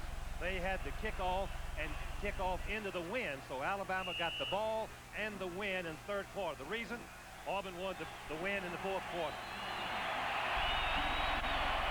Third down and a short yard with Turner and Bobo in the backfield. The power alignment. And it goes to Turner. This is the same play that scored the touchdown, but this time Auburn was looking for it and denied it. Tracy Rocker and Pat Thomas, the principals on stopping Turner, and Alabama will have to punt. You go to the well one time too many. This play has worked so successfully, but Auburn moved their defense over. Look at the blue shirts there to stop Turner and throw him back short of the first down. Moore's punt out of sight. Gaines calls a fair catch. The ball spins around and just barely dribbles into the end zone. A mere 65-yard punt. We're seeing some great punting games. John Hand will come back. Big guy from Sylacauga playing with a sore knee, but he'll be in there 275. Kurt Jarvis at 265 and Brent Soule at 255. The big three. Your backers are Cornelius Bennett outside, 215. Wayne Davis is inside at 210. Joe Godwin inside at 215. And outside the other end of it is Derek Thomas, 220, a freshman. Auburn's ball, first down at their 20. And Bo Jackson, the lone remaining back. We saw that alignment a couple of times in the first half, and Jackson picks up about 3 yards on the carry. Freddie Robinson is one of the corners at 175. Brett Cooper is the other corner, also at 175. The safeties, and we've not called their names a whole lot today. It was Rory Turner that made the big play to save the win last year. And Kermit Kendrick, a freshman who is in there at free safety. The offensive alignment, the same one that started a game for the Auburn Tigers. It is second down and 7 now. Ball out around the 23. Jackson again kind of ducks into the crowd, and then is where his muscle starts to appear as he gets underneath some of the defensive people riding on the offensive lineman. He starts banging away at you. But I said earlier, these two punters are putting on a show. That simply tells you right there. And of course, Chris Moore is doing all of this with a broken fibula in his left leg, not his kicking leg. That stat's wrong, incidentally, because Moore just kicked 165 for his longest. Third down and 1 for Auburn. Jackson dives for the first down, and the spot that I see will give it to him right on the 30. The strategy for Auburn right now, going against the wind, Keith, be conservative. Make the first down. Keep Alabama's offense off the field. So their first 3 plays, that's the first down. Tight end Parks, tight end Middleton. Tight end Parks this time are the key blockers on this play, the sweep. Blocking on Lydell Mitchell right there. Gives Bo Jackson just enough room to get that ball on the 30-yard line for the first down. I've got a point here I want to make right after this play. As Washington bootlegs it out, throws the ball, gets it to a wide open Jeff Parks, the tight end. First time Parks has seen the ball all day long. He's got a first down across the 45. Well, Parks hadn't been catching very many passes, just 10. But once again, first down pass catches Alabama in a running defense. Parks coming in behind Enos, the wide receiver going deep. Another first down going against the wind. It's a 16-10 ball game. And Auburn now starting a march from its 20. First down at the 45. Jackson bounces outside and takes it to the Alabama 48-yard line. Back in the days of Paul Bryant, the Tide used a lot of players. He never hesitated about going 50 deep on his roster. So far in the game today, Alabama has used only 30 players, while Auburn has used 49. Coming into this ball game, both coaches admitted that Auburn is much deeper in personnel. They do play at least 2 teams on defense and a team and a half on offense, plus the special teams.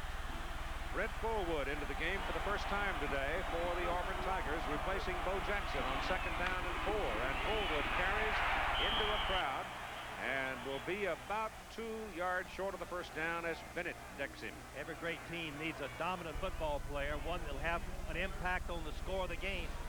Cornelius Bennett has been that all year. Here he goes around the tight end and has the speed, the power, the muscle to come in and make the play. Actually, Auburn needs 3 yards with a crowd of 75,808 watching here at Legion Field in Birmingham. And the sun now beginning to fade away from us on this November 30. Jackson is back in the ball game, Keith. And they're set up in a power I alignment, and now Auburn gets caught, and they have to spend the timeout. And you don't like to do it this early in the third quarter with 9:45 to play. Jackson has 71 yards. The other Auburn running backs collectively 1 yard. It's 3rd and 3. They changed their mind. They went from power. Now they've got double wide. Look like they want to throw it. Instead, run a reverse with Wiggin carrying the ball. Wiggin under pursuit is not going to get the first down. Cornelius Bennett. And that'll bring up a punting down. Here's Jim. And Keith, we've had a change of leadership in the Heisman Trophy telephone poll, where Chuck Long now has received more votes than Bo Jackson, with over 100,000 calls having come in. Now, here are the numbers if you want to cast your vote to determine or to establish what your preference is for this year's Heisman Trophy. And take down those phone numbers. Call now. Yours, Keith. Holbert the punt, shortest of the day. It's been a 47-yarder. And forcing a fair catch call back at the 13-yard line by Greg Richardson. That was a 36-yarder, but still very efficient in that Alabama is deep at its own end of the field and leading by 16-10. I would imagine SMU would love to swell up and go up to Norman and bang the Sooners around a bit. But it'll take some doing, I'll tell you that. Well, SMU has a fine football team. They played Arkansas last week in the Wishbone, so they'll have had a good week of practice plus another week to get ready. First down, Alabama, 13-yard line. Ball goes to Gene Jelks. Outside he comes. And up to the 20 for a 7-yard pickup is Brian Smith. Defensive end on that side brings him down. Here we update the punting, the brilliant punting that we've seen today, both into the wind, Keith, and with the wind. You just don't see that very often in college or pro football. That's outstanding. Well, they mark him just short of the 20. Second down, 3. 6:15 to go, third quarter. Jelks had the ball scored away from him, but it bounced right back to him, and he covers it and picks up a first down for Alabama. Most of the rushing yardage by Alabama is done by a pair of freshman backs, Humphrey and Jelks. They've been alternating off and on during the year. Humphrey's had an injury 3 weeks ago, and Jelks has come into the lineup and just been outstanding, averaging 5.3 per rushing try, 59 yards today. 23-yard line. Bobby Humphrey in the backfield now for the Tide.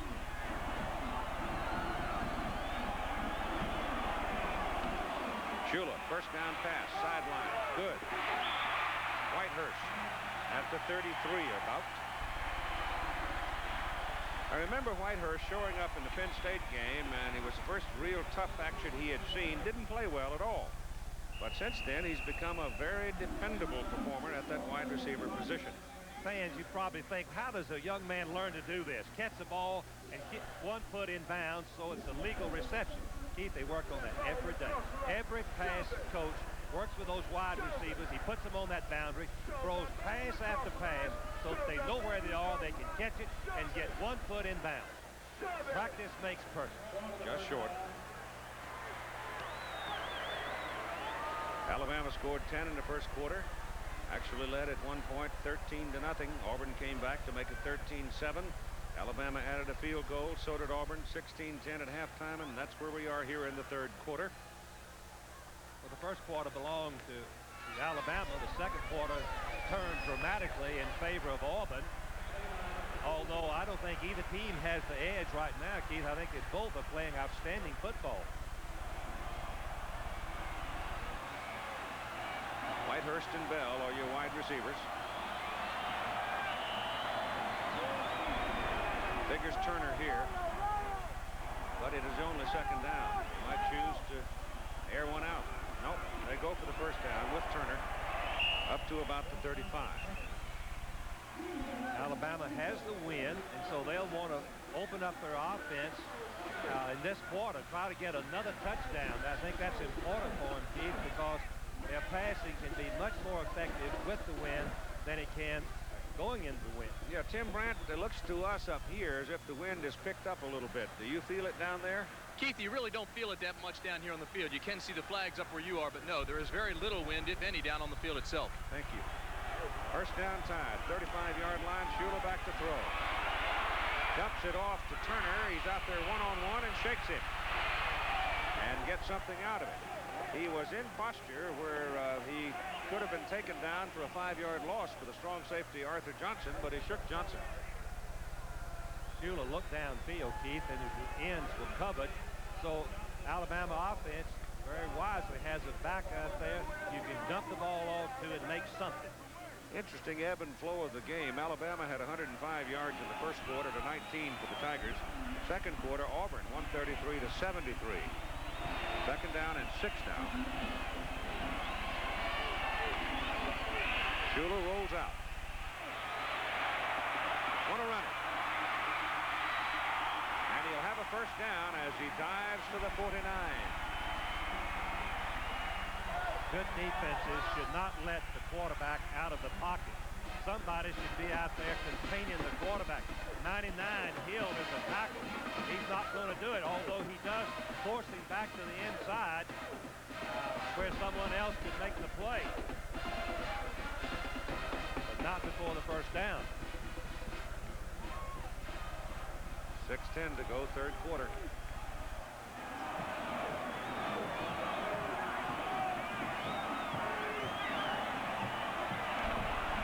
Almost offside by Auburn, but Jelks gets around the corner, and Jelks tiptoes down the sidelines and picks up a lot of yards with it. That was a running pass, Steve. Bell was going deep.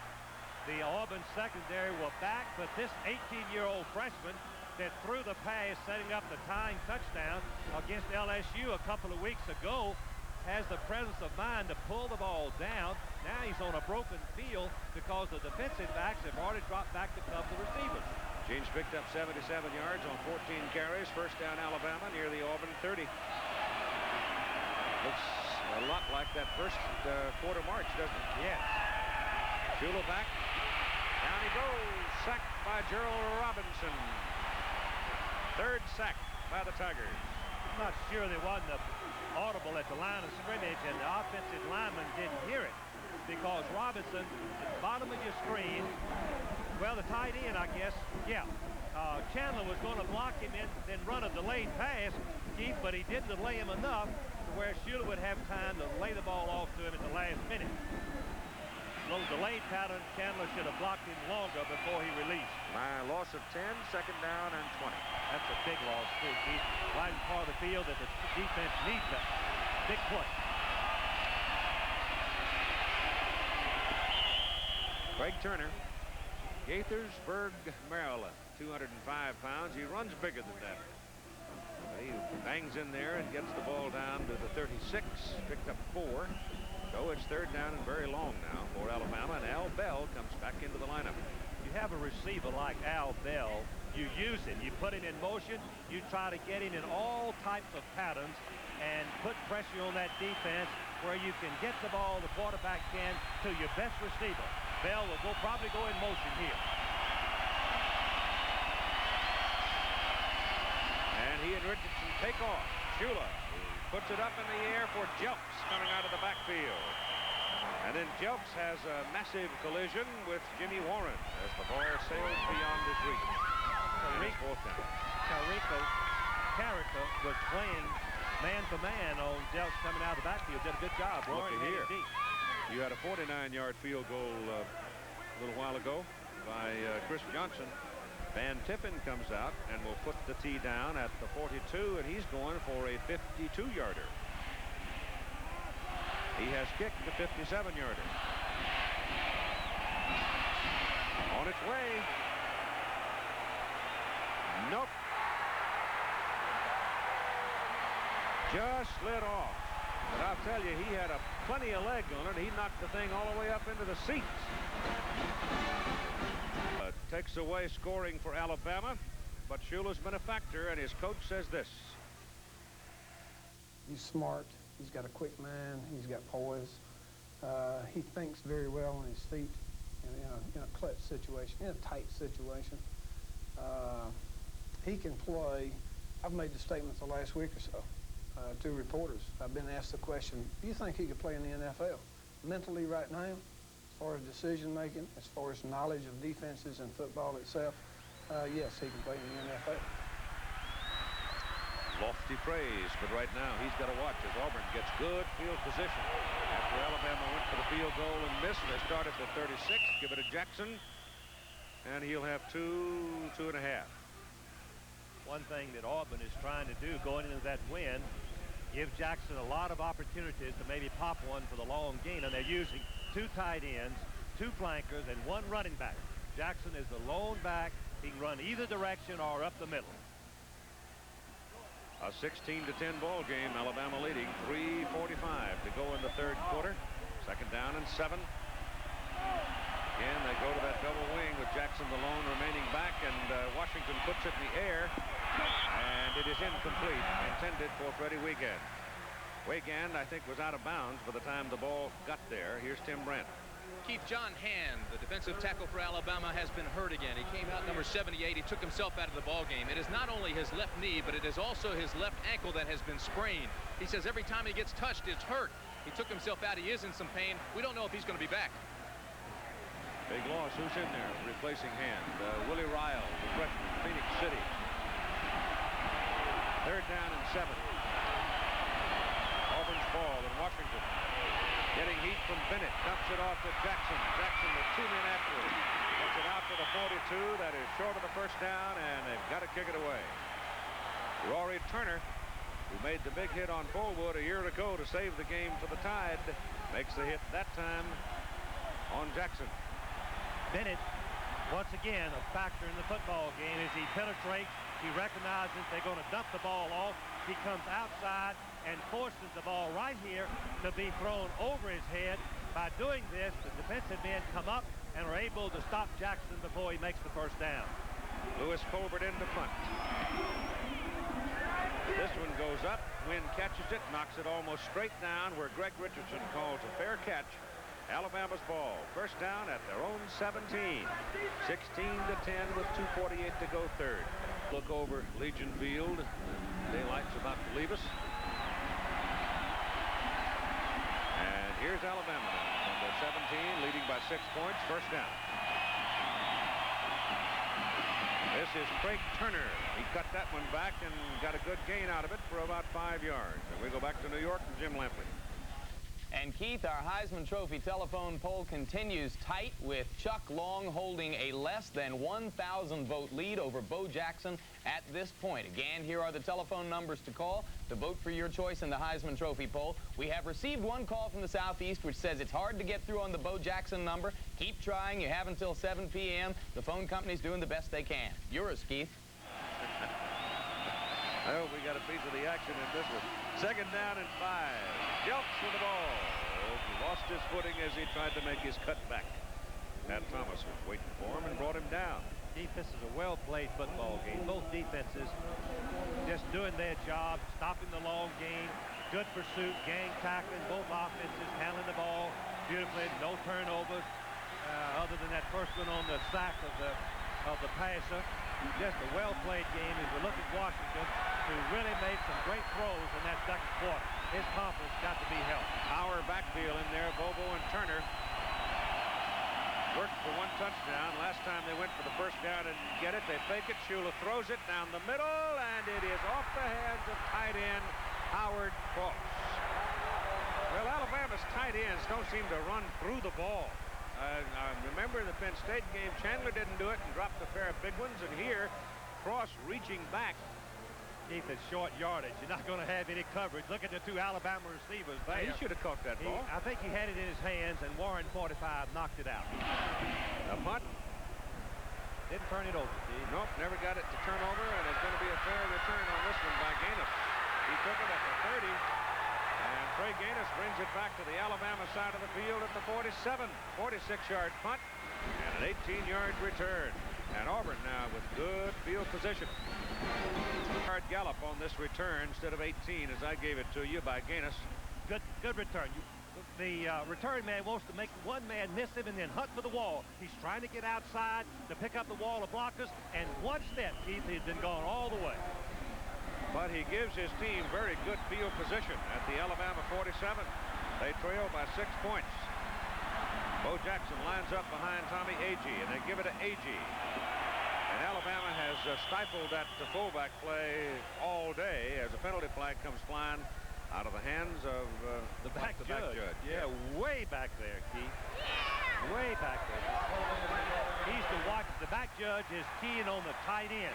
If the tight end uses his hands illegally, he can make the call. That's the 7th man on the officiating crew to try to get better coverage of the tight end blocking and also being held up at the line of scrimmage on pass patterns.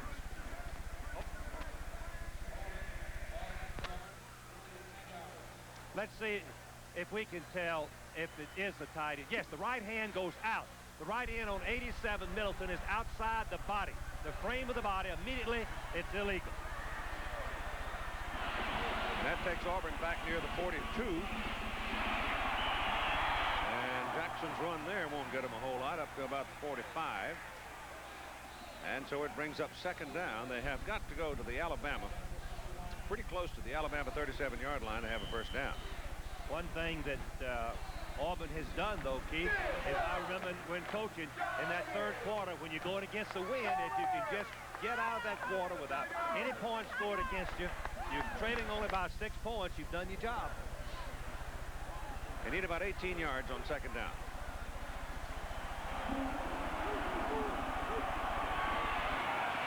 Washington looks. Throws it deep. Could be intercepted.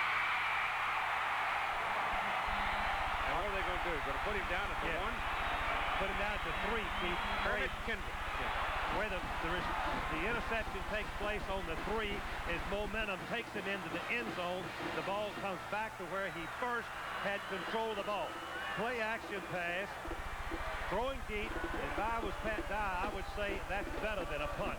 I'm kind of glad he intercepted that and let him start there. And then after 7 seconds, well, I think if going into the Freddie Robinson hadn't run into him, he might have been able to get his footing and turn it back upfield. Well, he could have. One receiver down the field, Keith, he could have returned it for a nice yardage. Right. Lawyer Tillman was the intended receiver. But it's Alabama's ball outside the 3, first down.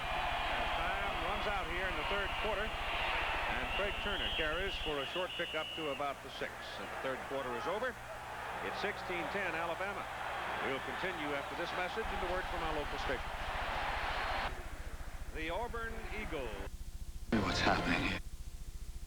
We'll continue after this message and the word from our local station. The Auburn Eagle, and they go to great pains to remind you that it is not the Auburn War Eagles, it's the Auburn Tigers. The battle cry is War Eagle. And Alabama now with the ball on 2nd down and 7. The ball out near the 6-yard line. Neither team scoring in the 3rd quarter. This is Craig Turner trying to find some daylight. He does to the 10. And they'll be looking at 3rd down and 4.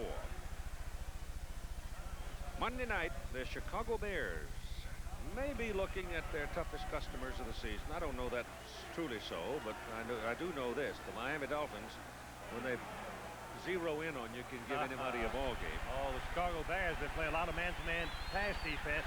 They'd be questionable whether they can against Duper and Clayton. Jimmy McMahon still laid up. Steve Fuller gets the call at quarterback for the Bears. Blitz is on. They bounce it outside with Jelks for a big gain. He may go. It is a foot race. Powell is going to save the touchdown. Tom Powell had just enough of an angle to bring the freshman down. So everybody in Gadsden jump up and applaud. What a tremendous run. Fake pass and run. The lineman stepped back and let the blitz go all inside. The secondary are playing man for man, and when that happens, watch out. Where's the defense? Where is the defense? They're playing man for man. There's a tremendous block downfield by the wide receiver, which let Jelks go another 15 yards. He's only a freshman, and he's the leading ground gainer in the ball game. 119 yards. First down at the 49, and here comes Bobby Humphrey, another freshman running back from Birmingham, and he slashes down to about the 40. Where'd they put him? 42. Look at this stat for the Crimson Tide. Have not lost a 4th quarter lead this season.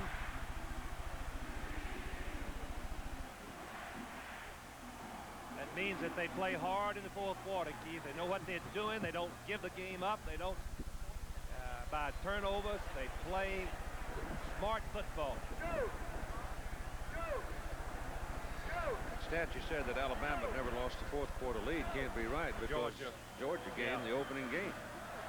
But they came back. They came back and won. They lost it, but they got it back. When the game was over, they were ahead. Don't confuse me. I got enough trouble with 100 football players. They are playing a lot of numbers in this ball game. They ruled it first down for Alabama, and it's at the Auburn 41 after the measurement. 13:45 to play in the game. Alabama touchdown here would be so big you couldn't hardly count it. The third big test for the Auburn defense coming up, Steve. First down. And Shula wants to throw it. Going right by Porter. Richardson's down there, and it's intercepted in the end zone by Kevin Porter.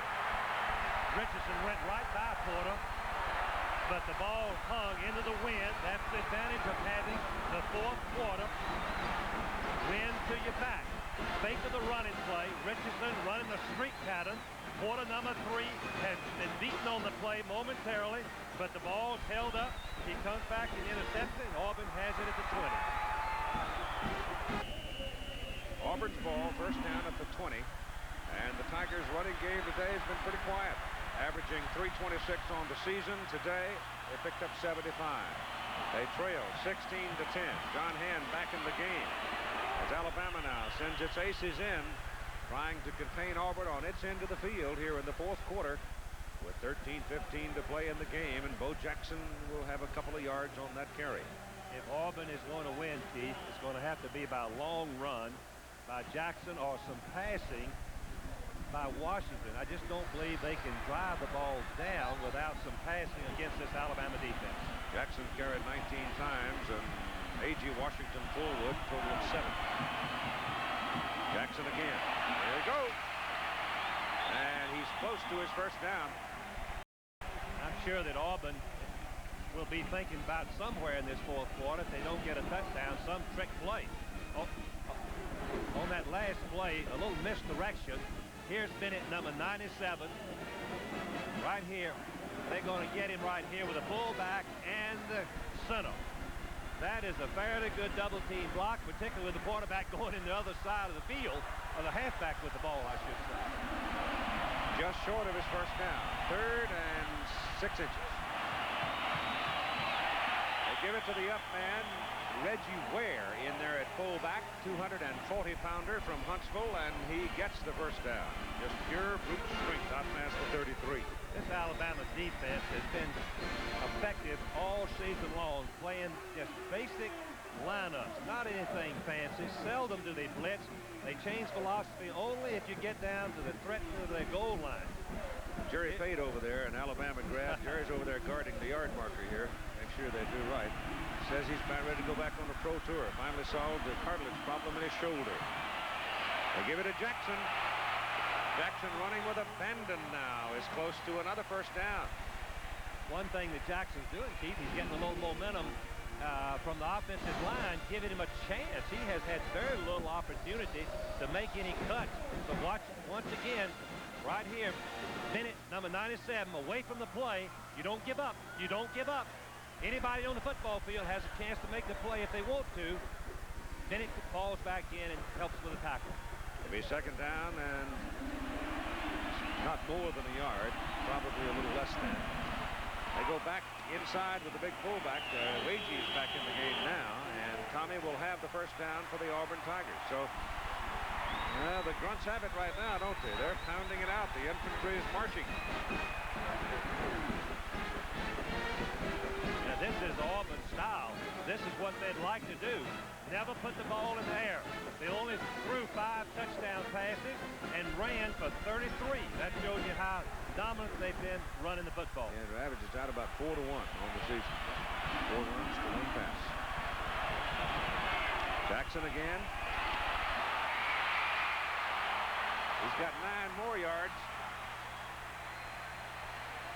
The one thing that the coaches say about Bo Jackson is that he can use power or he can use the moves, and his instincts tell him what to use right there. As Godwin, number 90, the linebacker, hits him head on, but Jackson continues for extra yards. Got 9. Second down, a half a yard. Well, they're just pounding at him right now. Fullback again goes into the middle, and A.G. again has a first down for Auburn. And this time, Alabama is going to see that football put down around their own 39-yard line. I think now they got to do a little stunt and twisting or something. That's right, Keith. You beat me to the punch. I think the change of philosophy of Alabama, either this series or no later than the next, they're going to have to make something happen.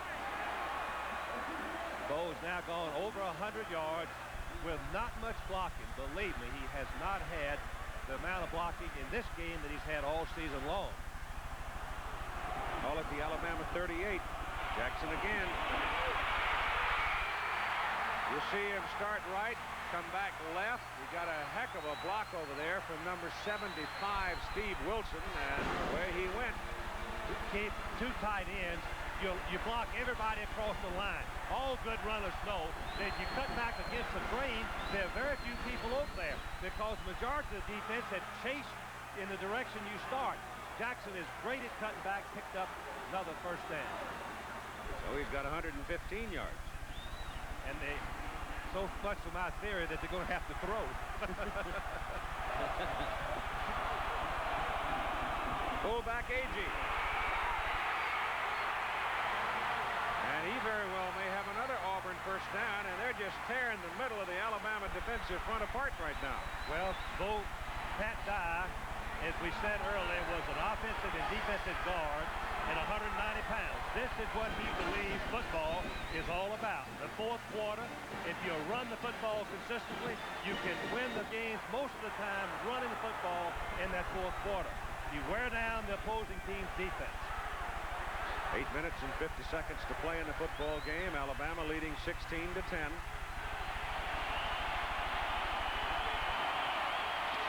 Washington is sacked on a first down passing call. Washington is sacked by Cornelius Bennett. How many times have we seen and talked about over the course of the season when a great player has to rise to the occasion and make the play?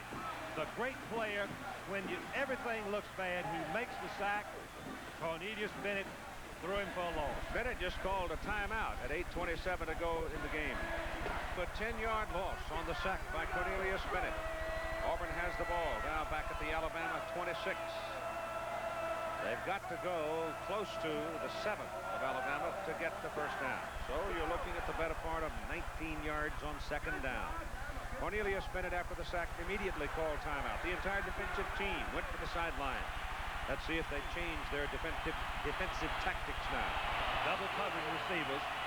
Washington back to throw on second and long. Loops it up to the sidelines, and it is incomplete as number 14, Freddie Wagan, was trying to come back to the sidelines in front of Kermit Kendrick. When you have a player like Cornelius Bennett, number 97, you tell your offense, whoever's blocking on him, you better do the job. Number 75, the offensive tackle comes right out there. Steve Wilson does a nice job and drives him all the way around the pass. And Wilson has made 3 big blocks in this possession for Auburn. He's playing for the injured Wallace, who got hurt in the second quarter, who's been their starting left tackle. Man for man, Keith, the blitz. Third down and 19, the blitz coming, dumped off. Jackson's got it, got blockers in front of him. Jackson is inside the 10, dives to the 5. First and goal, Auburn.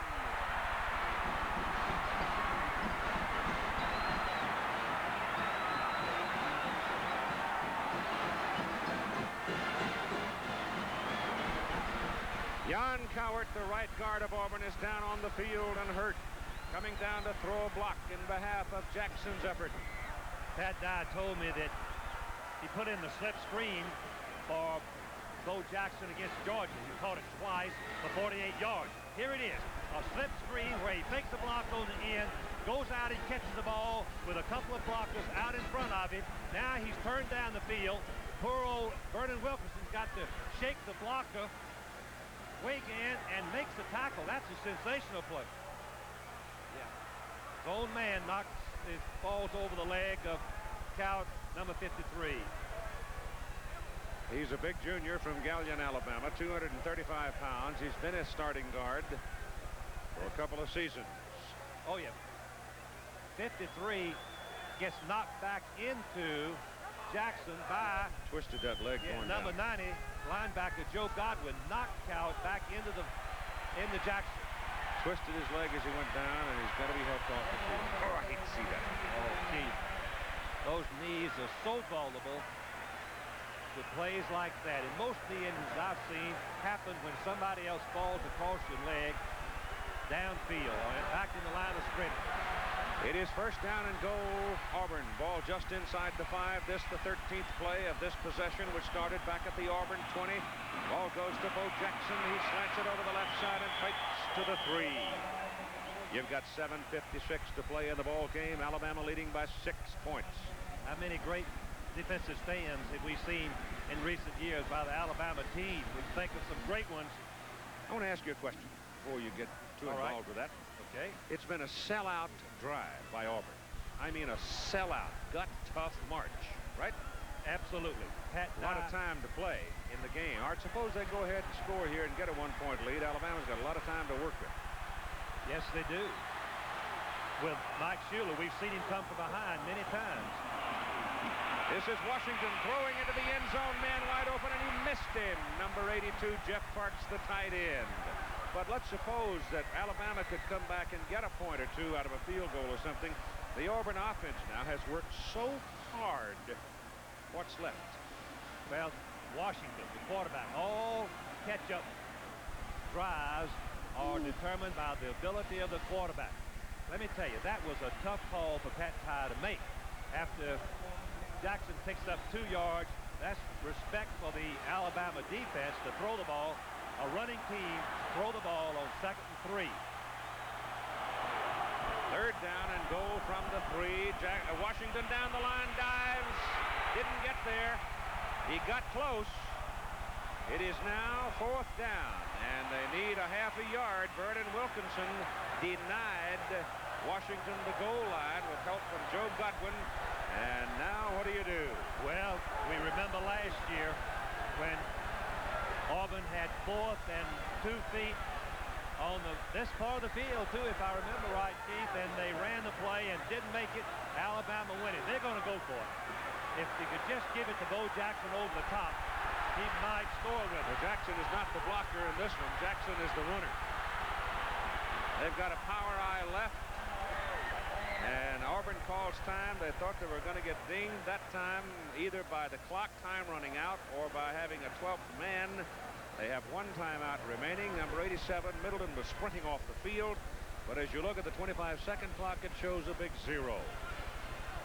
By the time you got all this fancy communication now, and if you have the slightest disagreement or indecision in the conversation between the people upstairs and the transmission onto the field by those downstairs, you've used up your 25 seconds. You're snapping the ball in those instances with about 2 or 3 seconds left on the clock. And what happened there, Auburn substituted wholesale situations going to their goal line offense again. So this is well, as Frank said a while ago, it's almost like it was last year when Jackson was the blocker and went the wrong way, leaving Fullwood to Rory Turner.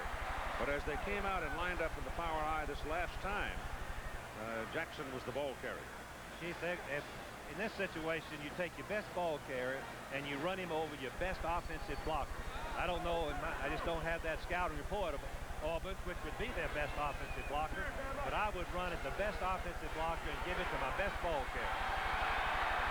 Well, the entire Auburn offense coming to the sidelines for a visit, having spent their 2nd time out. Now they come back.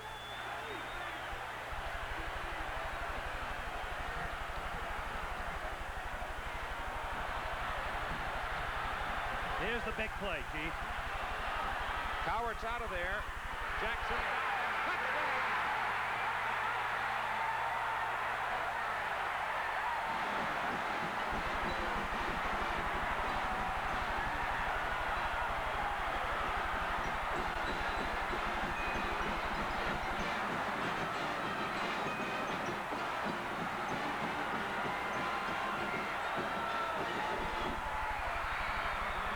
Tied with 7:03 to play in the game. Chris Johnson now. 24, perfect. Missed it. But Chief, it looks like somebody had 12 men on the field. Back judge has to count it. He's the man that counts, right? Absolutely. He threw the flag. If they throw the hands up over their head like that, that is 12 men on the field. That is that signal. Got to be Alabama, doesn't it? Oh, yes. They know he signaled Alabama with 12 people. They're the ones that are likely to have 12 because of offense. Is hard to get 12 men lined up, but it could happen. Nope. Penalized a yard and a half. At Johnson's first miss of the season. Now he gets a reprieve. We saw this, 2 years ago, Air Force and Notre Dame missed the extra point under the same circumstances, and Notre Dame had 12 men.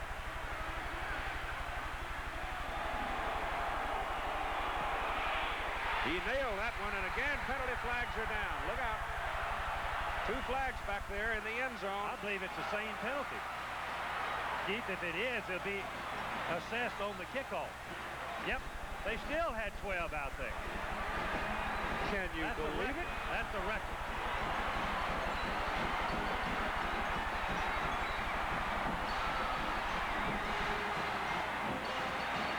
Here's Jackson for the touchdown. Keith, I was going to say, I don't think there's enough blocking for the average back, even a good back, to get in there. There's penetration by the Alabama team.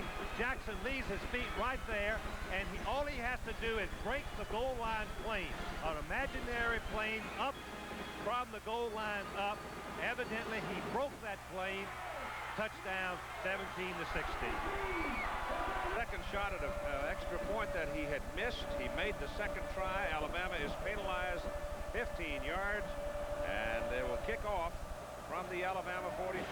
Chris Knapp pops it in the air. Alabama's going to fumble it around, and Auburn's got a chance to get it. Ball goes out of bounds. Whoa. Alabama will have it. Keith, I think that's a brilliant call by Auburn. They execute what we call a deep onside. Since they're kicking off from the 45, you kick it high across the field, giving your man a chance to get down there. Should they juggle it, you ought to have the ball, but the Auburn players overran it. Number 41, Thomas, could have gotten the ball, but his feet slipped out from under him. The ball goes out of bounds and belongs to the receiving team. Alabama needs a little composure right here.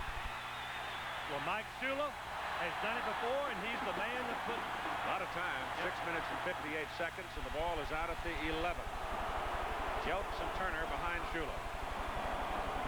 Bell in motion. The ball goes to Jelks, and he is hit behind the line of scrimmage and loses a yard. Tracy Rocker and Russ Carricker. Tracy Rocker did the damage, Keith, and remember, he's just a freshman. I've never heard of a freshman lineman leading a team in tackles. 87 coming into this ball game. That is the first as long as I've been associated with college football for a freshman tackle to lead the team in total tackles. Probably another one of those 18-year-olds, 260 pounds. Number 74, right there. Loss of a yard, second down, 11 at the 10.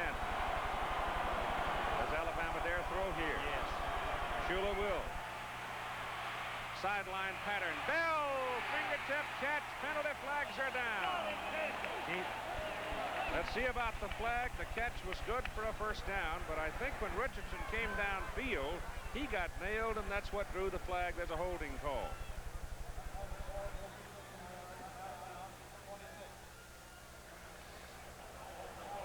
Keith, that's a great call.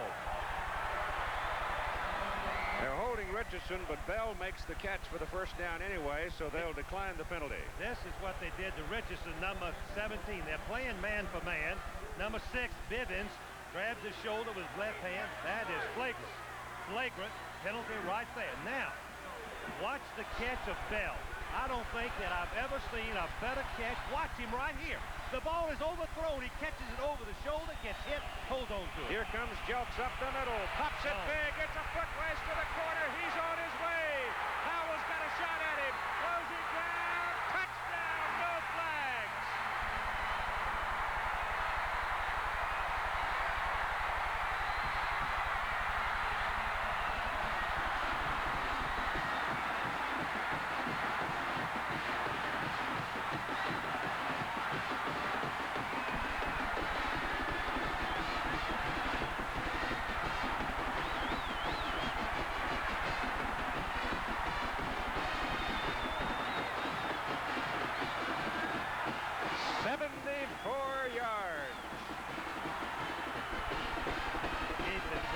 substitute for speed. Remember when Ray Perkins told us before the Georgia game, the speed that this young man had was something special. He had an extra gear, something that most backs don't have, that acceleration through the line and another gear to outrun the Auburn secondary.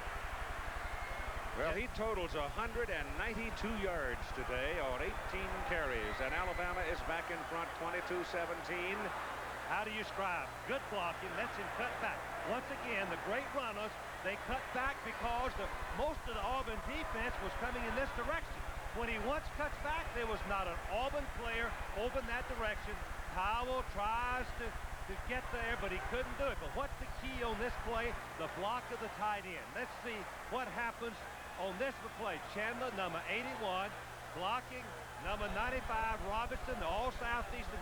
This is a long, sustained block because of delayed play. He opens up that hole right there, lets Jelks accelerate through the hole, turns it in.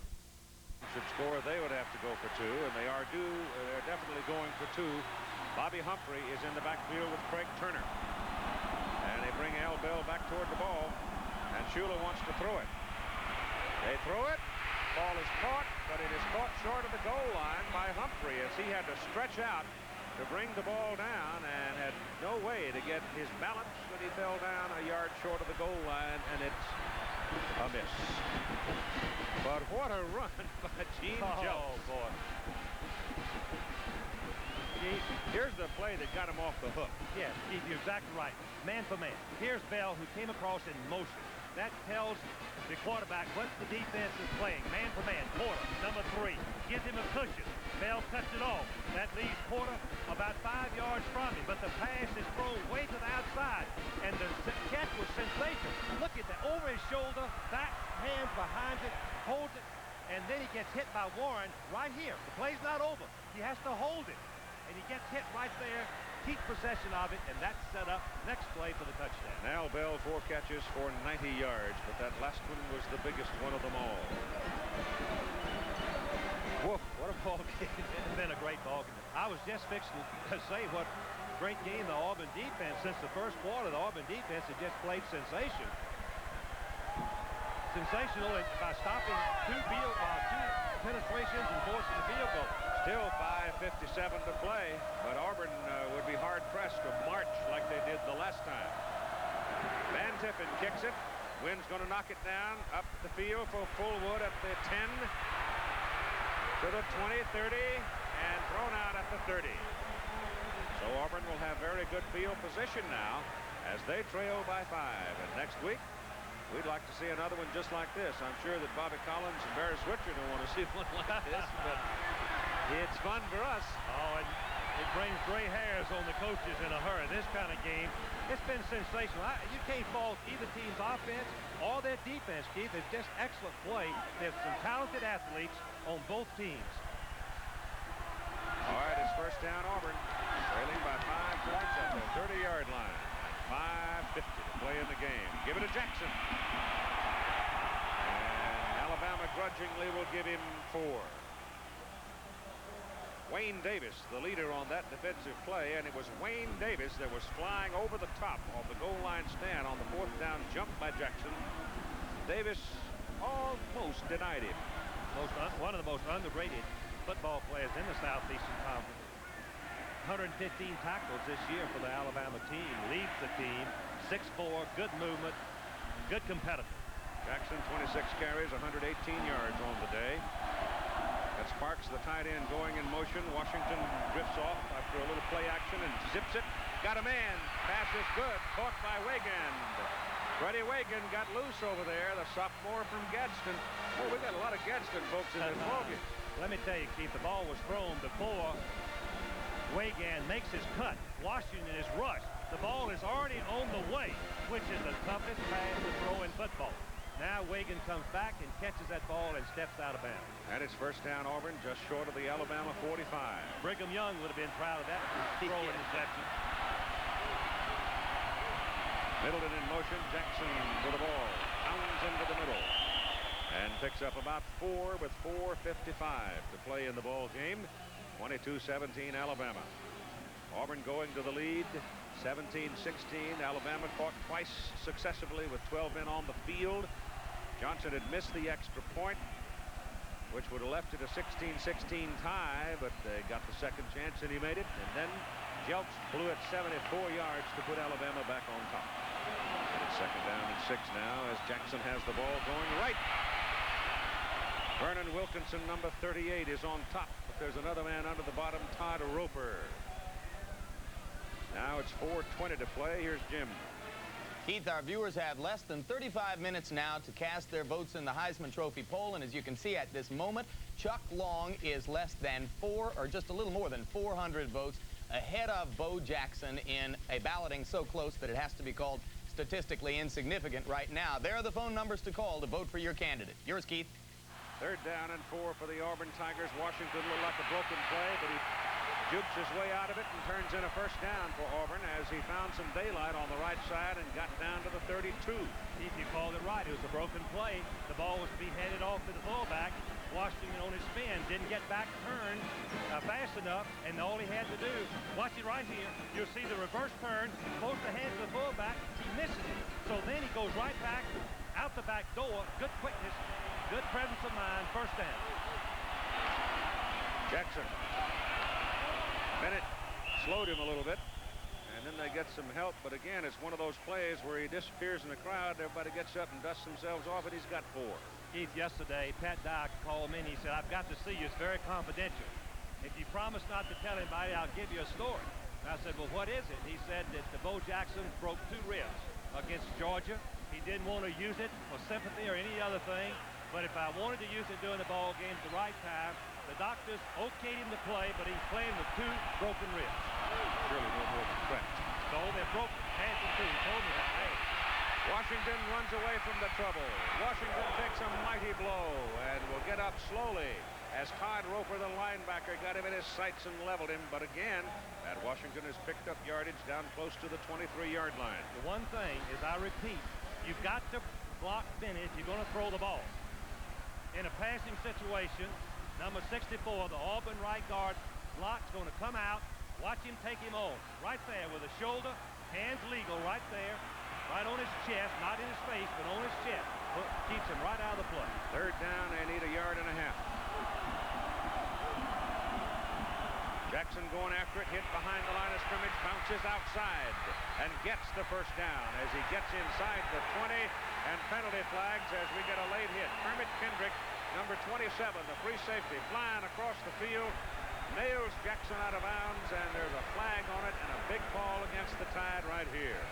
When a great back goes into a designated area with a ball, Keith, and there's nothing there, he knows he has speed, and so he breaks outside and makes the 1st down. To the top of your screen, the ball is handed to Jackson, no yardage, right there. Now what do? I've got speed, I know that. I break outside, outrun Turner, number 37, run over Robinson, number 21, for the 1st down. And there's the foul. Number 27, Kendrick, coming across, hitting him out of bounds. Knocked him right up on top of the fence. What a ball game, Keith. Two good football teams. Now 1st down and goal, Auburn. The ball is on the Alabama 8 after the penalty. This is no gimme either against this Alabama defense. Agee, the fullback, to the 6.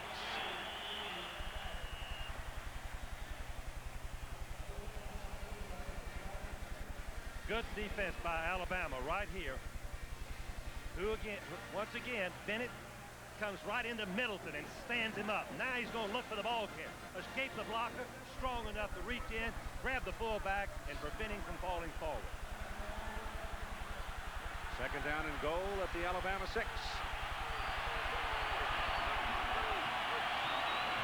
Jackson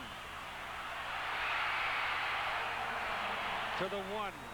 He almost got in there. Sure brute strength. He has, to me, the best combination of power and speed that I've ever seen in college football. His 2nd half making the telephone pole close. Look at the distance. 2 downs right there. Look at the clock. Of course, Auburn wants to score, but they don't want to give that Mike Schuler too much time. Field goal won't help them. They trail by 5. Got a minute to play in the ball game. A.G. out, Ware in. Ware's the 240-pounder. Has it. Touchdown.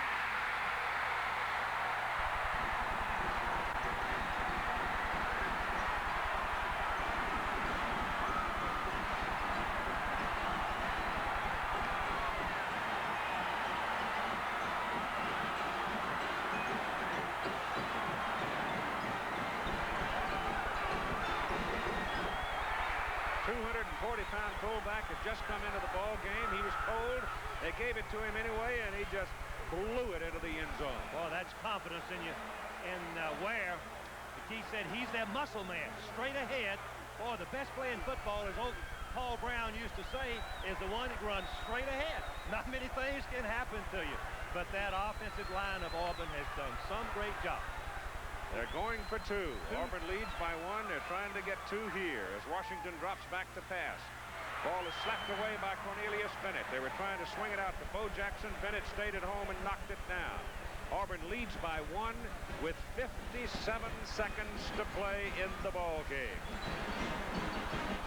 42 yards on 31 carries, 2 touchdowns. Gene Jelks, 192 yards on 18 carries. 1 touchdown. Both teams with 1 timeout remaining. Chris Johnson kicks off high and deep back into the end zone, and Humphrey will have no chance to return it. And Alabama's ball now a first down at the 20 with 57 seconds to play. Shula and company worked the miracle against Georgia in the opening game Labor Day night. He's got the same opportunity right now, but he's going into a light breeze. It seems enough of a breeze to affect the ball, especially if it's up. Auburn leading 23-22. The last time Shula went deep, it was intercepted on first down. Van Tiffen is the man if they can get it within his range. He has kicked a 42-yarder today. He has missed wide left from 52 yards with the wind. It's out. Shula back to throw. Pretty good protection. Passes away. Almost intercepted. Intended for Thornton Chandler, the tight end, but there were more blue shirts around the ball, and Chandler was off balance and probably would not have caught it under any circumstances. There's your time remaining. Auburn has the decision to make. On this part of the field, you don't change your philosophy. Stay in a zone defense. Don't play the victory defense. At this time, Mike Shula's too good. Deepen your linebackers. Make them catch everything inside and in front of your linebackers if you can. Second down and 10 from the 20. You got to look for Al Bell. He's going double coverage. Down the middle goes Bell. Shula running for his life. Drops away from 1. Can't get away from all of them. They suck him back on the 12. Pat Thomas and Harold Holman. Kelvin Porter, number 3, has been the hero of this 4th quarter. Intercepting Mike Shula before and covering Al Bell man-to-man to where Shula had nowhere to throw the ball. Alabama has called the timeout. No more for the tie. They trail by 1. And has had its talk. It is 3rd down at their own 12. They've got to go to the 30 to get a first down. 37 seconds to play. They trail by 1. Auburn's defense playing deep center field. Shula's pass lofted to Jelks. Jelks on the run to the sidelines, kills the clock. That was a pretty good catch by that freshman running back. 29 seconds to play, and the ball comes out now to the 26. It'll be 4th down and 4. Little twist by the Auburn defense right there, trying to get some pressure, and Shula floats the ball perfectly. As he steps up, he lays it out, lets Jelks run under it. He doesn't break his stride, and gets on out of bounds. 4th and 4. This is it for Alabama. Double reverse. Al Bell coming around the corner, has the first down. Shula threw a heck of a block for him, and Bell's out of bounds at the Alabama 46-yard line with 21 seconds to play. The quarterback on the reverse, number 11, has to make the key block. He gets outside the contained man. Now he's to block him. He can't clip him. He's got to wait for him to turn. He uses great judgment as I can't see the number, 95, maybe Robinson or Rucker. I couldn't see. Now Bell goes down the field, similar to what Penn State did to Alabama team, run that reverse play. They've got a first down at their 46. If they get down around the Auburn 40, Van Tiffin's got a shot at it. No pressure on Shula. Zips it, and it is incomplete. The pass intended for Greg Richardson. 15 seconds to play. Powell, Tom Powell, the safety, has 6 interceptions, and here's a good reason why. He's a senior, confident. He breaks up on this ball. Keith, watch him come all the way up in front of him right there. And it could have been interference by Bivens, number 6. Coming from behind, just close call. Second down and 10. Again, I'll say to you, they've got to get to the Auburn 40. For a field goal attempt. They have no timeouts remaining. Yes, they've got to be around the 40 for Van Tiffin to have a decent shot at it. Got to go to the sidelines. They have no timeouts. If he throws it down the middle, it won't help a lot. Richardson's got it. He got to get out of bounds, and he does at the 35. And 6 seconds to play in the ball game. And here comes Van Tiffin. With 6 seconds, he's in the game. My heart won't stand it. He missed a 52-yarder earlier, wide left with the wind. This is 52 yards into the breeze. Not strong, but there's some. The kick is up. Long enough. It's long enough. It is good. He made it.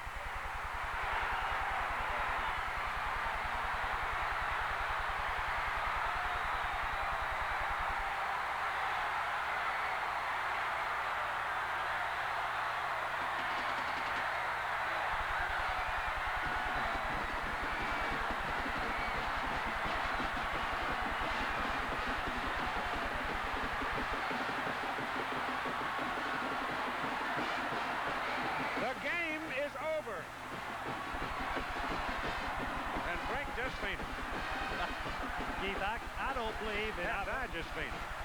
Mike Shula, that's uncanny. He stayed there with Auburn rushing only 3 men. Here's Tim Brandt. All right, I'm trying to get ready. Your reaction right. Great. Well,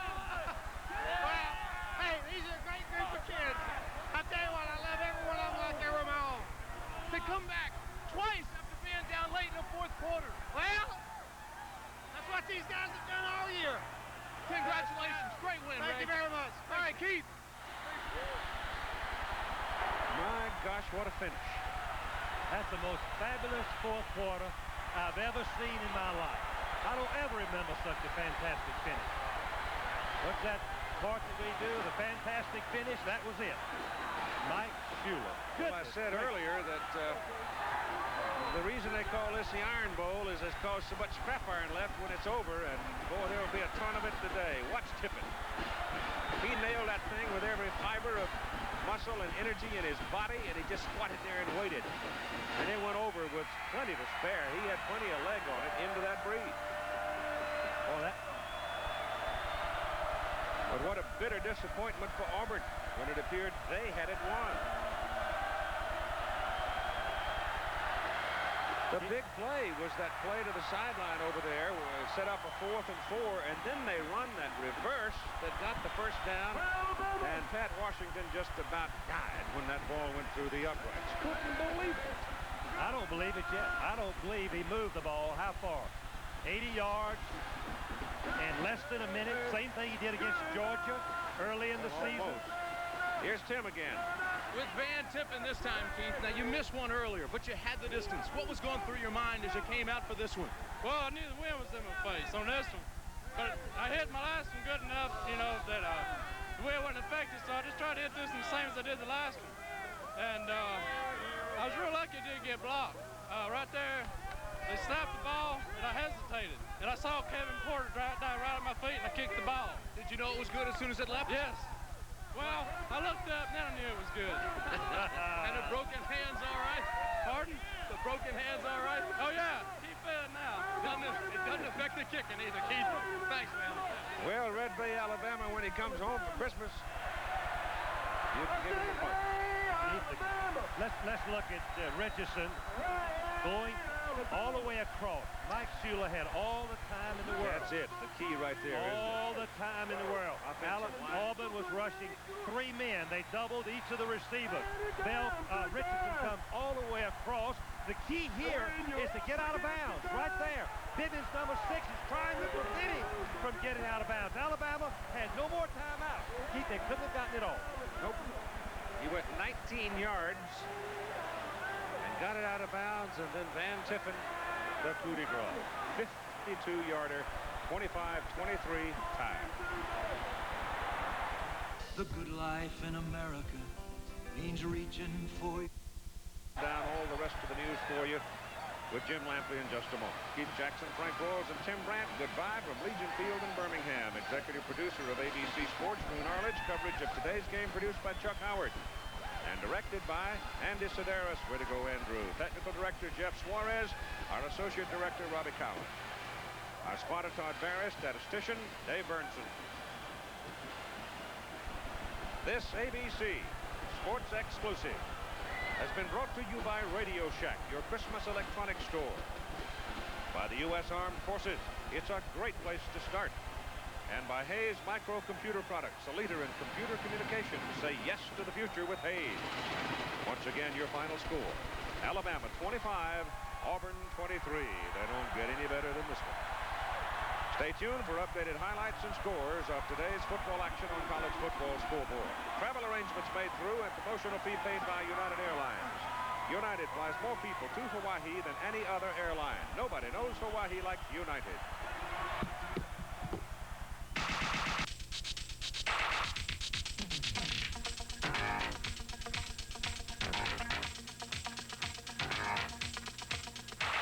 Musical event of the year, American Bandstand's 33 1/3 anniversary celebration, Sunday.